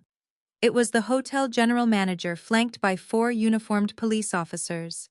The officers moved with tactical precision, their hands resting on their duty belts as they scanned the chaotic scene. The shattered champagne glasses, the overturned catering trays, and the crowd of horrified country club guests painted a very clear picture of a situation that had spiraled completely out of control. The hotel manager, looking both furious and deeply apologetic toward the paying guests, pointed a shaking finger directly at Bradley, who was still kneeling in the puddle of spilled champagne. "That is the man," the manager stated, his voice echoing across the marble floor. "He used a stolen corporate credit line to book this venue and authorize over $40,000 in catering and event charges. We received the fraud alert from the issuing bank 20 minutes ago." Two officers immediately broke away from the group and marched purposefully toward Bradley, the arrogant finance executive who had spent the last 4 years mocking my career and draining my parents' retirement fund, scrambled backward like a frightened crab. His expensive tailored suit was ruined, soaked in alcohol and covered in glass dust. "Wait," Bradley stammered, holding his hands up in a desperate gesture of surrender. "Please wait. There is a massive misunderstanding. The funds are coming. My father-in-law authorized this." He pointed a trembling finger at Marcus. "Tell them, Marcus. Tell them you approve the corporate expense." Marcus remained utterly frozen. My father, the man who had always prioritized appearances over his own daughters. Mental health stared at the police officers with wide, terrified eyes. He had just learned he was $2 million in debt because of this man. He was not about to catch a felony charge to protect him. Marcus slowly shook his head, stepping backward away from the golden son-in-law he had once worshipped. "I did not authorize anything," Marcus whispered, his voice cracking under the weight of his own profound humiliation. "I do not even own a consulting firm. He stole my identity." That was all the confirmation the officers needed. "Stand up, sir," one of the officers commanded, gripping Bradley by the shoulder and hauling him to his feet. "You are under arrest for credit card fraud, identity theft, and grand larceny. Turn around and place your hands behind your back." Bradley began to hyperventilate. The reality of his situation crashed down on him, extinguishing whatever delusional hope he had left. He was not just facing a PR nightmare. He was facing hard time in a state penitentiary with federal wire fraud charges waiting in the wings from the SEC. As the heavy steel handcuffs clicked shut around his wrists, Bradley began to sob loudly, pathetically begging anyone in the room to help him. The sight of the handcuffs seemed to snap Evelyn out of her catatonic state. The matriarch of the Addams family, who had spent her entire life trying to elevate her social status above her working-class roots, watched her fabricated legacy being hauled away in chains. Panic, absolute and unfiltered, overrode her earlier fury at Bradley. The instinct to preserve the family image at all costs kicked in. Evelyn scrambled past the broken glass and ran toward the stage where I stood. "Nia!" Evelyn cried out, her voice desperate and shrill. She grabbed the edge of the stage, looking up at me with tears streaming down her face. "Nia, you have to stop this. You know the police chief. You have connections in the city. Call your lawyer and fix this right now. Pay the hotel what they are owed. Bail him out. Please, Nia, you have to save the family. We cannot let the congregation see him get dragged out in handcuffs. It will ruin us." I looked down at the woman who had birthed me. Just weeks ago, she had slapped me across the face in front of these exact same people simply because I exposed Bradley's unpaid car lease. She had stood by while Chloe stole my business ideas. She had called me an angry black woman and a bitter spinster.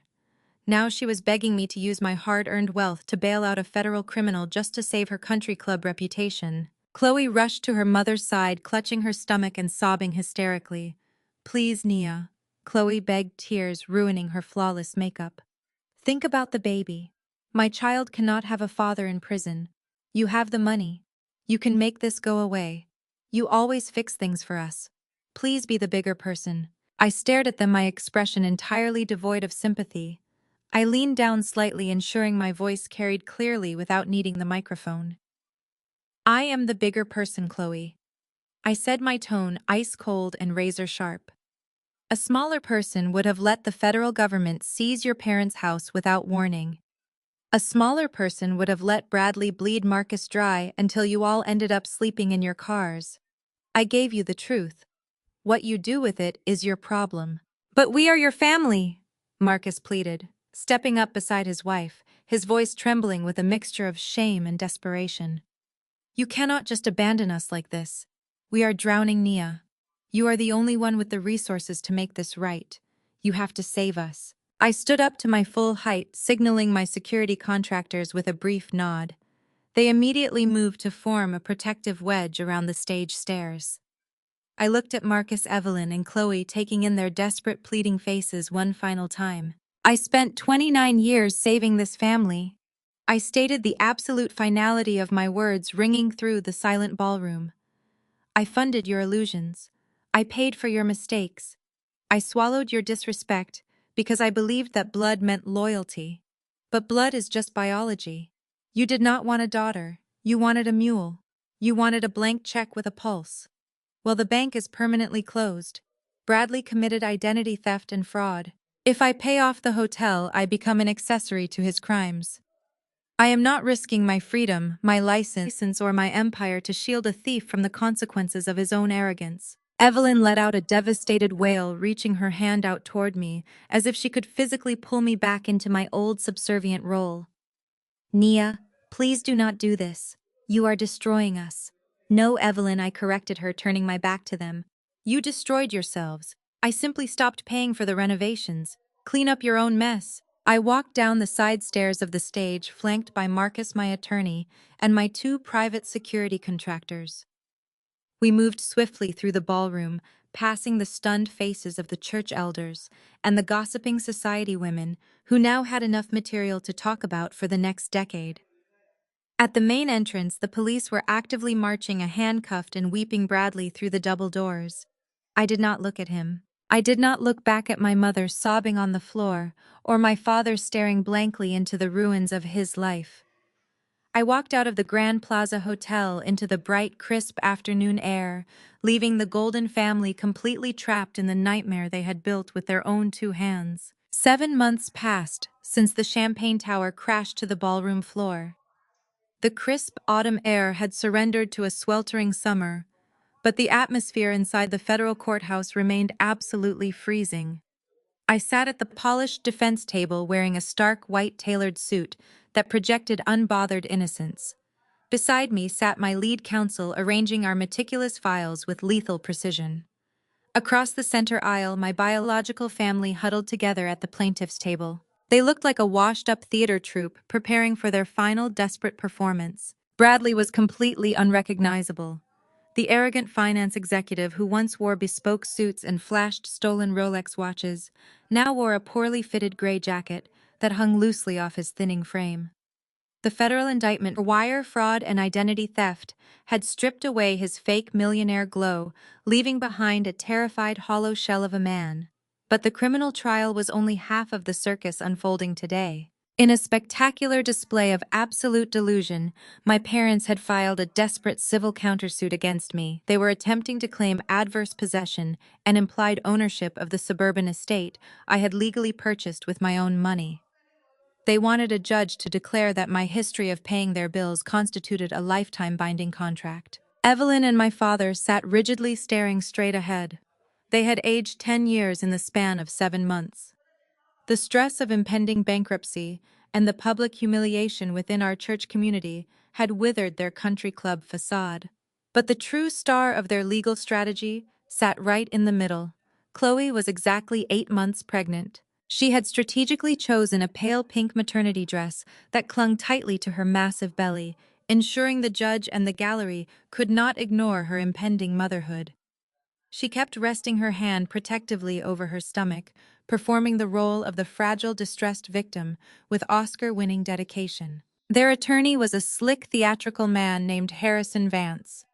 He built his entire career on emotional manipulation and aggressive character assassination. When the judge signaled for the proceedings to begin, Vance stood up and buttoned his jacket, stepping confidently into the center of the courtroom. He did not look at the judge. He looked directly at me. "Your Honor," Vance began, his voice booming with manufactured righteous indignation. "Today you will hear a story of profound betrayal. But the villain in this courtroom is not the desperate young husband facing federal charges. The villain is the woman sitting right there in the white suit. The wealthy, powerful, and vindictive older sister who meticulously orchestrated the financial execution of her own family." I did not flinch. I kept my posture perfectly straight and my expression completely neutral. A crisis manager knows that a smear campaign only works if the target reacts emotionally. I was not going to give Vance the satisfaction of seeing me sweat. This case is not about simple real estate or corporate fraud. Vance continued pacing slowly back and forth. It is about a bitter, unmarried career woman who could not stand the sight of her younger sister's happiness. Nia Adams resented Chloe for finding a loving husband.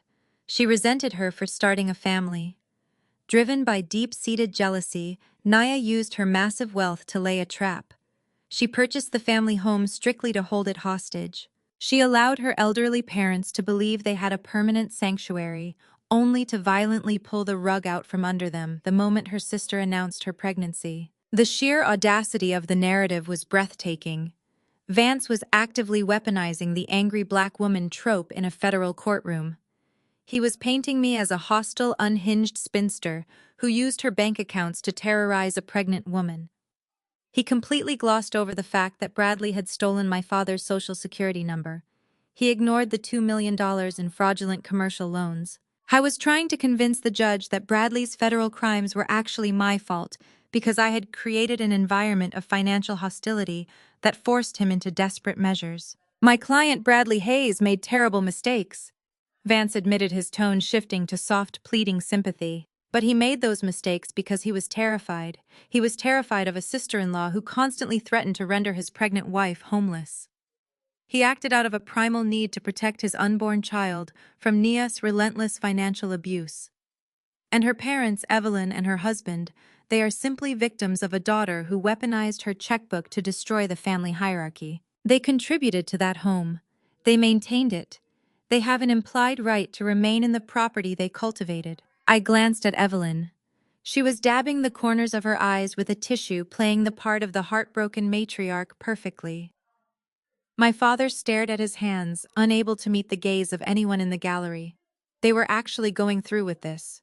They were willing to perjure themselves in a federal courtroom to defend the white son-in-law who robbed them blind, all because their pride could not accept that the daughter they treated like a mule was the only one holding the keys to their survival. Vance returned to his table, placing his hands firmly on the wooden surface. We will prove that the eviction notice served to my clients was not a lawful property dispute, but a retaliatory act of emotional violence. We will show that Nia Adams operates with malicious intent, using her crisis management expertise to bully and ruin anyone who challenges her absolute control. The judge, a seasoned magistrate with sharp eyes and zero tolerance for courtroom theatrics, peered over his glasses.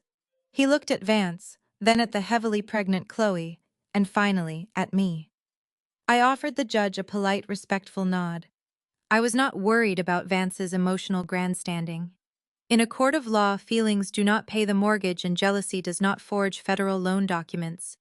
Paper trails do not lie. Bank routing numbers do not care about pregnancy hormones. My lead counsel leaned over, whispering quietly into my ear.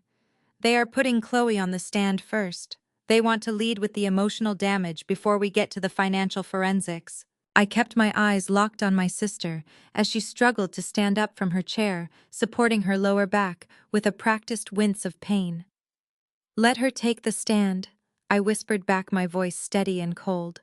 Let her dig the hole as deep as she possibly can. Because when it is my turn to speak, I am going to bury them with the receipts.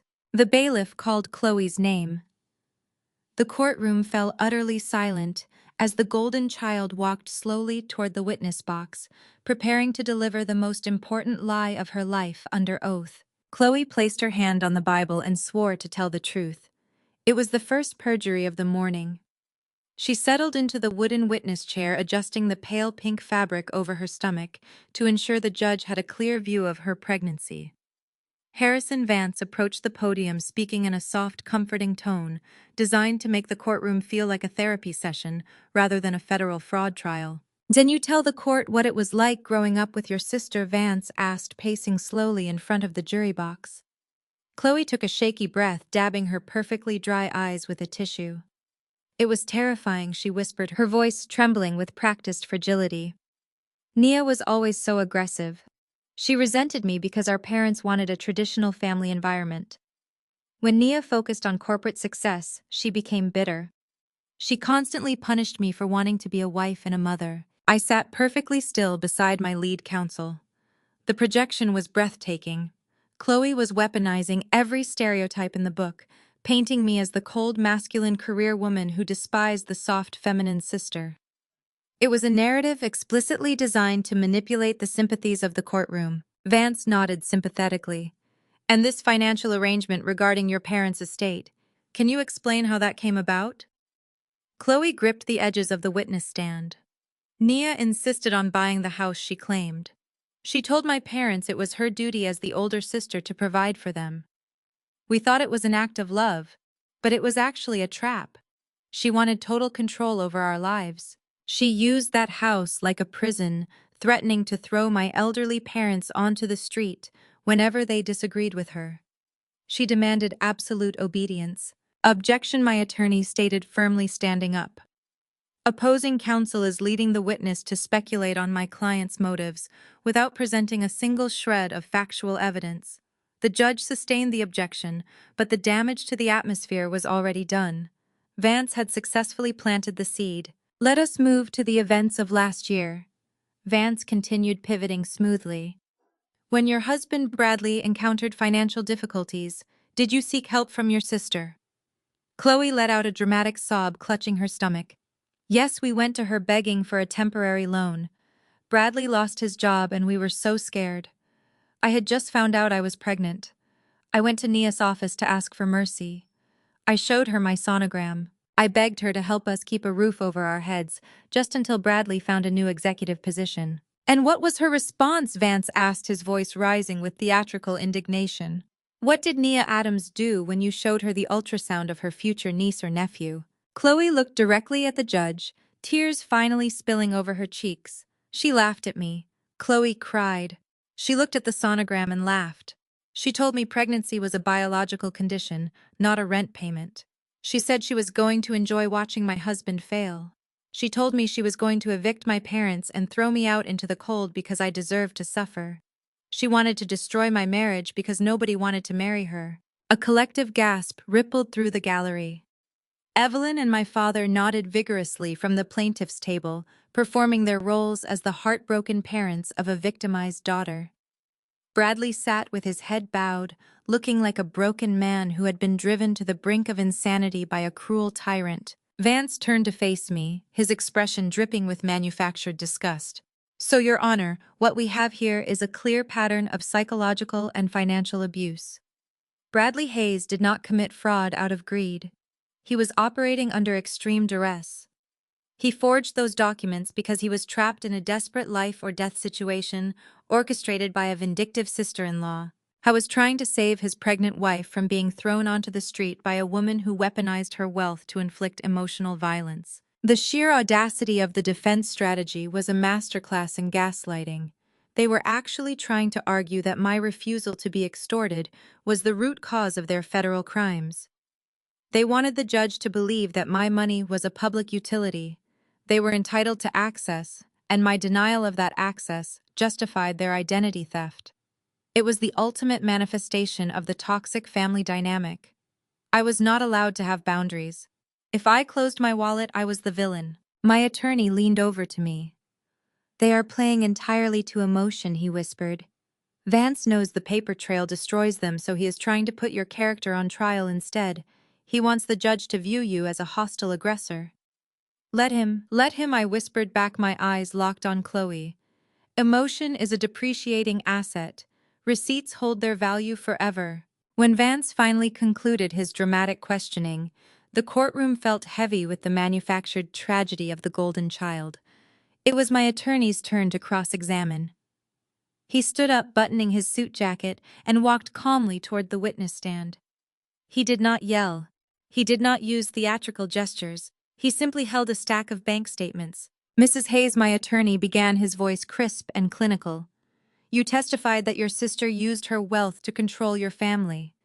Can you confirm for the court exactly how much money you personally contributed to your parents' mortgage over the last 5 years? Chloe blinked, the tears instantly stopping. Excuse me. I asked how much money you paid toward the estate you are currently claiming squatters' rights on, my attorney repeated. You stated you are a devoted daughter protecting her parents, so surely you contributed financially to their upkeep. Chloe shifted uncomfortably, adjusting her maternity dress. I am a stay-at-home wife, she stated defensively. My contributions to the family are emotional and supportive. I do not have a corporate salary like Nia. I see my attorney noted, flipping to the next page. So your emotional support included watching your husband, Bradley Hayes, forge your father's signature to secure a $2 million commercial loan. Did your emotional support also the $75,000 your husband diverted from your father's pension to offshore gambling accounts? Objection, Vance shouted, leaping to his feet, badgering the witness. Overruled, the judge snapped, leaning forward. The witness opened the door to financial discussions. You may answer the question, Mrs. Hayes. Chloe gripped the edges of the witness stand, her knuckles turning white. I did not know about the gambling, she stammered, her voice losing its confident victimhood. Bradley handled our finances. I just knew we needed money to survive because Nia cut us off maliciously. My attorney smiled, a sharp, predatory expression. So you admit you relied entirely on your sister to fund your survival, but you felt entitled to sue her for emotional distress when she stopped paying your husband's bills. Thank you, Mrs. Hayes. No further questions. Chloe stepped down from the stand, her face flushed with humiliation. She practically ran back to the plaintiff's table, refusing to look at the gallery. The emotional spell Vance had cast over the courtroom was fractured. The jury of public opinion was suddenly forced to look past the pink maternity dress and see the parasite hiding underneath. The judge adjusted his glasses, looking down at his docket. The defense may call its first witness.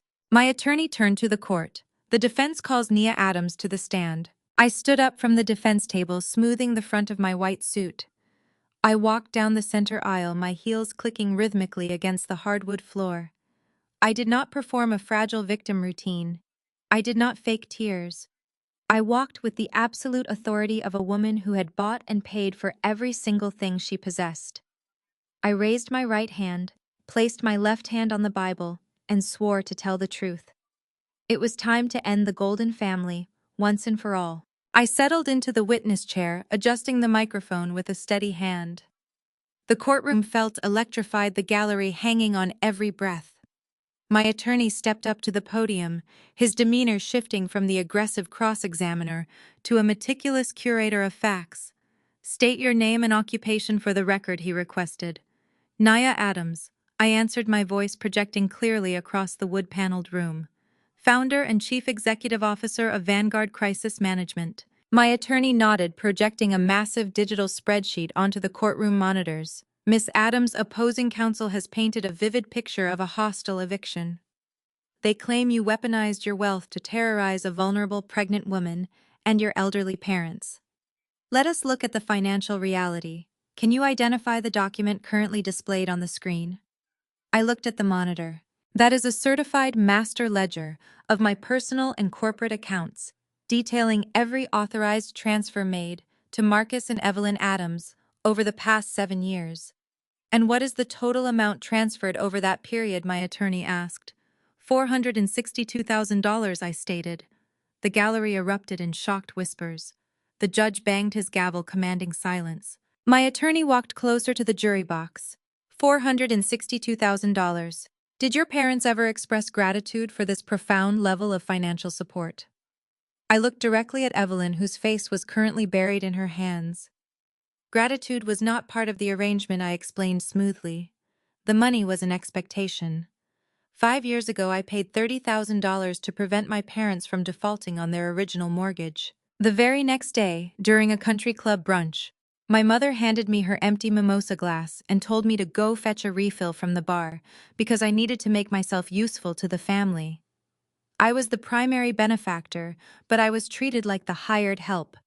Vance jumped to his feet. Objection. Relevancy. This is a real estate dispute, not a family therapy session. The judge scowled at Vance. Overruled. You made family dynamics the core of your defense, Mr. Vance. The witness will continue. I turned my attention back to my attorney. When Chloe was married, I paid for the floral arrangements, the catering, and the venue deposit. It cost me $45,000. When I arrived at the reception, I discovered Evelyn had seated me at a table in the far back corner next to the kitchen doors. She told me my single status would ruin the aesthetic of the head table. They gladly consumed my wealth, but they were deeply ashamed of the independent black woman who provided it. My attorney switched the display on the monitor to a new document. Let us discuss the property in question. Why did you purchase the estate your parents currently occupy? I bought the house because Marcus and Evelyn had taken out 3 secret secondary mortgages to fund Chloe's failed business ventures, I testified. They were 60 days away from total foreclosure. I purchased the deed entirely in cash to save them from public disgrace. The agreement was simple. I own the property, and they live there rent-free, provided they pay their own utility bills. Did they pay those bills? My attorney prompted. Never, I replied. I paid the water, the electricity, and the landscaping. I also sent them a supplementary $5,500 a month. That arrangement continued until exactly 7 months ago. And what happened 7 months ago? I leaned forward, resting my hands on the wooden rail of the witness stand. I arrived at the house to deliver an anniversary gift. I overheard them discussing a luxury vacation to Aspen. When I asked why I was excluded, Evelyn told me my angry energy would ruin the trip for Chloe and Bradley. They wanted me to fund their lives while treating me like a volatile, aggressive stereotype. So I set a boundary. I walked to my car and canceled the automatic transfers. My attorney nodded, taking his seat. Your witness. Vance practically sprinted to the podium, his face flushed with desperation. He knew the paper trail was burying his clients alive, so he needed to trigger an emotional reaction. Miss Adams, Vance sneered. You claim you set a boundary, but is it not true that your immediate response to a simple family disagreement was to maliciously strand your pregnant sister in a freezing climate? You weaponized your black card to punish a fragile woman simply because your feelings were hurt. I did not flinch. I canceled my own credit cards, Vance, I corrected sharply. Bradley Hayes booked a VIP suite he could not afford using funds he did not possess. I am not a charity, and I am not a bank. Refusing to be financially extorted by a fraudster is not malice. It is basic fiscal responsibility. Vance slammed his hand against the podium. You are a crisis manager. You orchestrate destruction for a living. You deliberately set them up. You let them believe that house was theirs so you could rip it away the moment they dared to establish a boundary with you. You wanted to render that unborn child homeless to satisfy your own bitter ego. I smiled the exact same cold, terrifying smile I gave my mother at the church gala. I did not set them up, Vance. I saved them from living on the street. I gave them shelter while Bradley Hayes systematically stole my father's identity to secure a $2 million commercial loan. I gave them shelter while Bradley funneled $75,000 of my father's pension into illegal offshore sports betting. I looked at Bradley, who was shrinking into his seat, his face completely devoid of color. The eviction notice was not an act of revenge. I stated, my voice echoing with absolute authority. The eviction notice stopped Bradley from executing massive federal wire fraud today. Vance stared at me, his mouth opening and closing silently as the weight of the federal fraud revelation settled over the courtroom. He looked back at his clients, realizing Bradley had likely lied to him about the extent of the SEC investigation. But Vance was a shark paid to win, and he quickly pivoted back to his only remaining lifeline. Objection, Vance barked, waving his hand dismissively. Bradley Hayes's separate legal troubles have absolutely no bearing on this civil matter. My clients Marcus and Evelyn Adams have established continuous residency and equitable interest in this estate. They are victims of a retaliatory eviction, and we are asking this court to grant them rightful ownership of the property they maintained. The judge looked at Vance with a mixture of exhaustion and pity. Overruled. You brought up the eviction as an act of emotional violence, Mr. Vance. The witness is providing the crucial context. My lead attorney stood up, buttoning his jacket as he approached the podium for his redirect. He held a single crisp folder in his hand. It was not the thick black binder of financial forensics we had used earlier. This was a completely different weapon. Miss Adams, my attorney said, projecting his voice so every word echoed perfectly. Let us clear up this real estate dispute once and for all. Opposing counsel keeps accusing you of holding this house hostage and threatening to evict your family out of pure spite. Could you please clarify for the court the exact nature of the eviction notice served to Marcus and Evelyn Adams? I looked directly at Evelyn, Her eyes were wide, practically begging me to show a sliver of the daughterly submission she had demanded for nearly 3 decades. I felt nothing but absolute freezing clarity. "I did not serve them as standard residential eviction notice," I stated, leaning toward the microphone. "I served them a corporate vacate order, because I do not own the property anymore." A collective gasp sucked the air out of the gallery. Vance froze his pen, dropping from his hand and clattering loudly onto his desk. Chloe bolted upright in her chair, her hands flying away from her pregnant stomach to grip the table edge. "You do not own the property," my attorney prompted, smoothly guiding the final strike. "Can you explain what you mean by that?" "I legally sold the estate," I testified, keeping my gaze locked on my mother. "I executed a rapid all-cash commercial sale of the property. The deed was transferred, the funds cleared my accounts, and the new ownership took immediate effect." Vance scrambled frantically through his messy pile of documents. "Your Honor, this is absurd. My clients checked the county registry before filing this suit. The property was still listed under a private LLC controlled by Nia Adams." "It was," I corrected him sharply.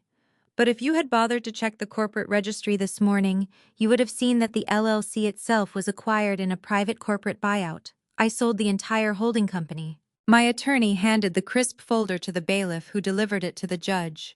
"Your Honor, we are entering the final sale agreement into evidence.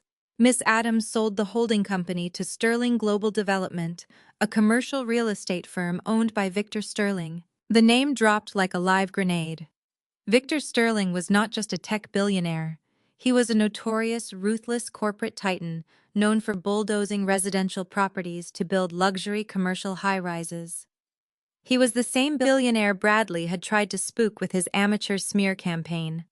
I had taken the ultimate liability and handed it to a man who crushed lawsuits for breakfast. "And can you tell the court exactly when this sale was finalized?" my attorney asked. I did not break eye contact with Evelyn. "The digital contract was countersigned, and the wire transfer was initiated exactly 1 hour after my mother slapped me across the face at the Mount Zion Fellowship Gala. When I told her she had 30 days to get out, I was not issuing a threat. I was passing along a message from her new corporate landlord." Evelyn let out a shattered, guttural wail. She collapsed forward, burying her face in her arms as the absolute reality of her situation crushed her. They were not suing their daughter. They were attempting to claim squatters' rights against a multi-billion-dollar global conglomerate that already had the demolition permits approved. They had spent the last of their borrowed money fighting a ghost. Marcus turned pale, clutching his chest as he stared at me in horrified realization. The grand illusion of his patriarchal power was completely annihilated. He was a broke, disgraced man sitting in a federal courtroom, tethered to a $2 million fraudulent debt with absolutely nowhere to sleep tonight. Chloe began to hyperventilate, clutching Bradley's arm, but Bradley violently shoved her hand away. He was staring at the federal marshals standing near the gallery doors, realizing his financial crimes were fully exposed, and his free ride was demolished. The golden child was finally experiencing the brutal, unfiltered reality of the real world, and no amount of fake tears could save her. The judge slammed his wooden gavel down with a deafening crack, instantly silencing the chaotic murmurs in the gallery.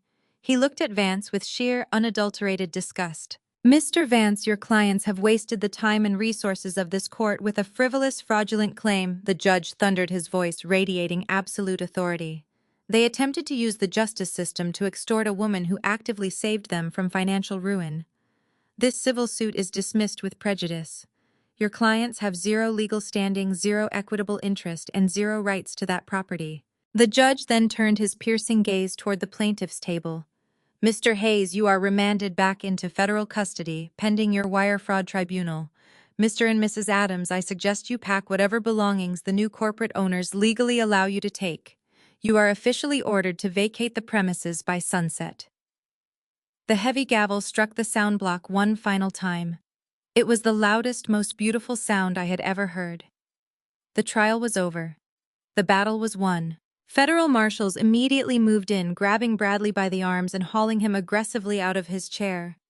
He did not fight back. He dragged his feet, a pathetic, broken shell of a man, sobbing quietly as they led him through the side doors. I stood up from the witness stand, smoothing the pristine fabric of my white suit. I walked calmly past the plaintiff's table. Evelyn was sobbing uncontrollably on the floor. Her designer dress ruined, her social standing evaporated. Marcus was staring blankly at the wall, a homeless, destitute man who had sacrificed his loyal daughter to protect a mirage. Chloe sat frozen in her pink maternity dress, realizing her child would be born into absolute ruin because she married a parasite and betrayed her only true protector. I did not stop to gloat. I did not offer them a single word of pity. I simply walked down the center aisle of the courtroom, my head held high, leaving them to drown in the magnificent, inescapable consequences of their own choices. Walking out of those heavy oak doors was the closing of a 29-year chapter. I stepped into the bright sunlight and took my first breath as a truly free woman. Exactly 1 year has passed since that day. Tonight the air is crisp and electric. I am standing on the wraparound terrace of my new Manhattan penthouse, looking down at the glittering veins of the city. The traffic moves in rivers of red and white light far below my glass balcony. My crisis management firm did not just survive Bradley's pathetic sabotage attempt. It thrived. The publicity from the trial ironically cemented my reputation as a woman who handles high-stakes warfare with flawless precision. My client roster doubled and my agency expanded to a global market. I bought this penthouse in cash. The family I left behind in that courtroom met the exact fate they meticulously built for themselves. I receive occasional updates through the grapevine of my old neighborhood. I do not seek the information out, but people love to talk. Bradley was convicted of multiple counts of federal wire fraud and identity theft.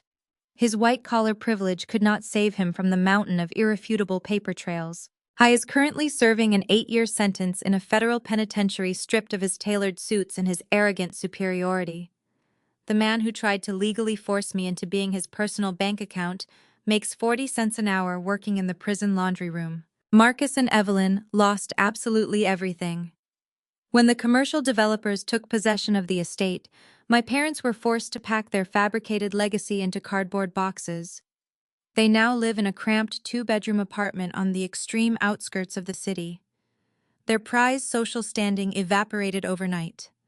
The Mount Zion Fellowship quietly asked them to step down from all committee positions. The country club revoked their membership. The wealthy friends they spent decades trying to impress completely shunned them, treating their financial ruin like a contagious disease. Evelyn can no longer host lavish Sunday dinners to boast about her golden family. She spends her days trapped in a tiny living room, suffocated by the reality of her own choices. Marcus works as a part-time consultant for a minor logistics firm, desperately trying to pay down the insurmountable debt Bradley left chained to his name. And Chloe, the golden child who believed her mere existence entitled her to my hard-earned wealth, is learning a brutal lesson in reality. She filed for divorce shortly after Bradley's conviction. Now a single mother, she works a minimum-wage retail job at a local mall. She still posts on social media, but the glamorous maternity shoots and designer baby clothes have been replaced by vague, passive-aggressive quotes about betrayal and struggling alone. Her country club friends abandoned her the moment her bank accounts froze. The fragile victim routine that once controlled our entire household does not work on store managers who demand she clock in on time. She traded my protection for a con artist, and now she is paying the absolute ultimate price. I take a sip of my vintage red wine, letting the complex flavors settle on my tongue. I feel absolutely zero guilt. I do not feel pity. I only feel a profound, unshakable peace. The surgical removal of a tumor is a bloody, violent process, but it is the only way to save the host. I turn away from the Manhattan skyline and walk through the sliding glass doors into my expansive living room. The space is filled with warm, golden light, soft jazz music, and the sound of genuine, joyous laughter. This is my family now, my found family. My lead counsel Marcus is standing by the marble kitchen island sharing a joke with my executive assistant, who stayed fiercely loyal when the smear campaign hit. Victor Sterling, the tech billionaire who helped orchestrate the final blow against Bradley, is sitting on my velvet sofa discussing art investments with my former college mentor. These are people who respect my boundaries. They celebrate my victories without demanding a cut of the profits. They do not view my strength as an invitation to rest their heavy burdens on my shoulders. They do not expect me to shrink my personality or hide my success to make them feel comfortable. In this room, love is a mutual exchange of respect, not a transactional hostage situation. For decades, my biological family weaponized my capability. They subscribed to the toxic societal myth that the successful Black woman must be the unbreakable mule for her entire bloodline.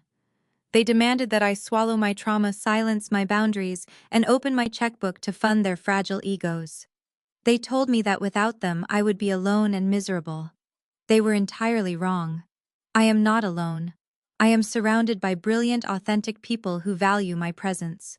The only thing I lost was a collection of parasites who disguised their exploitation as familial love. I walked to the center of the room, and my friends turned toward me, raising their glasses in a silent toast.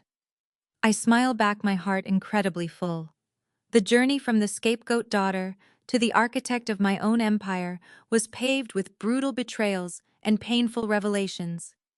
But standing here tonight, I know that the most powerful thing a woman can do is look at the people trying to drain her dry and completely permanently shut off the valve. They say blood is thicker than water, but loyalty is thicker than blood. Sometimes the only way to build the life you truly deserve is to burn the toxic bridges connecting you to the past and use the light from the flames to guide your way forward. You cannot heal in the same environment that broke you. You have to be brave enough to pack your bags, secure your assets, and walk away without ever looking back. Have you ever had to draw a hard boundary and cut off toxic family members to save your own sanity? Did they try to weaponize your success against you? I want to hear your stories of survival and triumph in the comments below.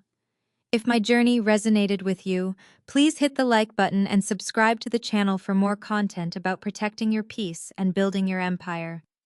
Share this video with someone who might need the courage to stop being the family mule. Thank you for listening to my story. Remember, your wealth, your energy, and your peace belong to you. Never let anyone tell you otherwise. The ultimate lesson here is that blood does not automatically equal family. When toxic relatives weaponize your loyalty and treat you as a financial resource, you must establish absolute boundaries. True power comes from financial independence, deep confidence, and the profound courage to walk away from manipulation. You never need to prove your worth to people who are committed to misunderstanding you. Instead, living authentically and building a highly successful life on your own terms is the greatest justice. Have you ever been forced to cut off toxic family members to fully protect your peace? Please share your story below.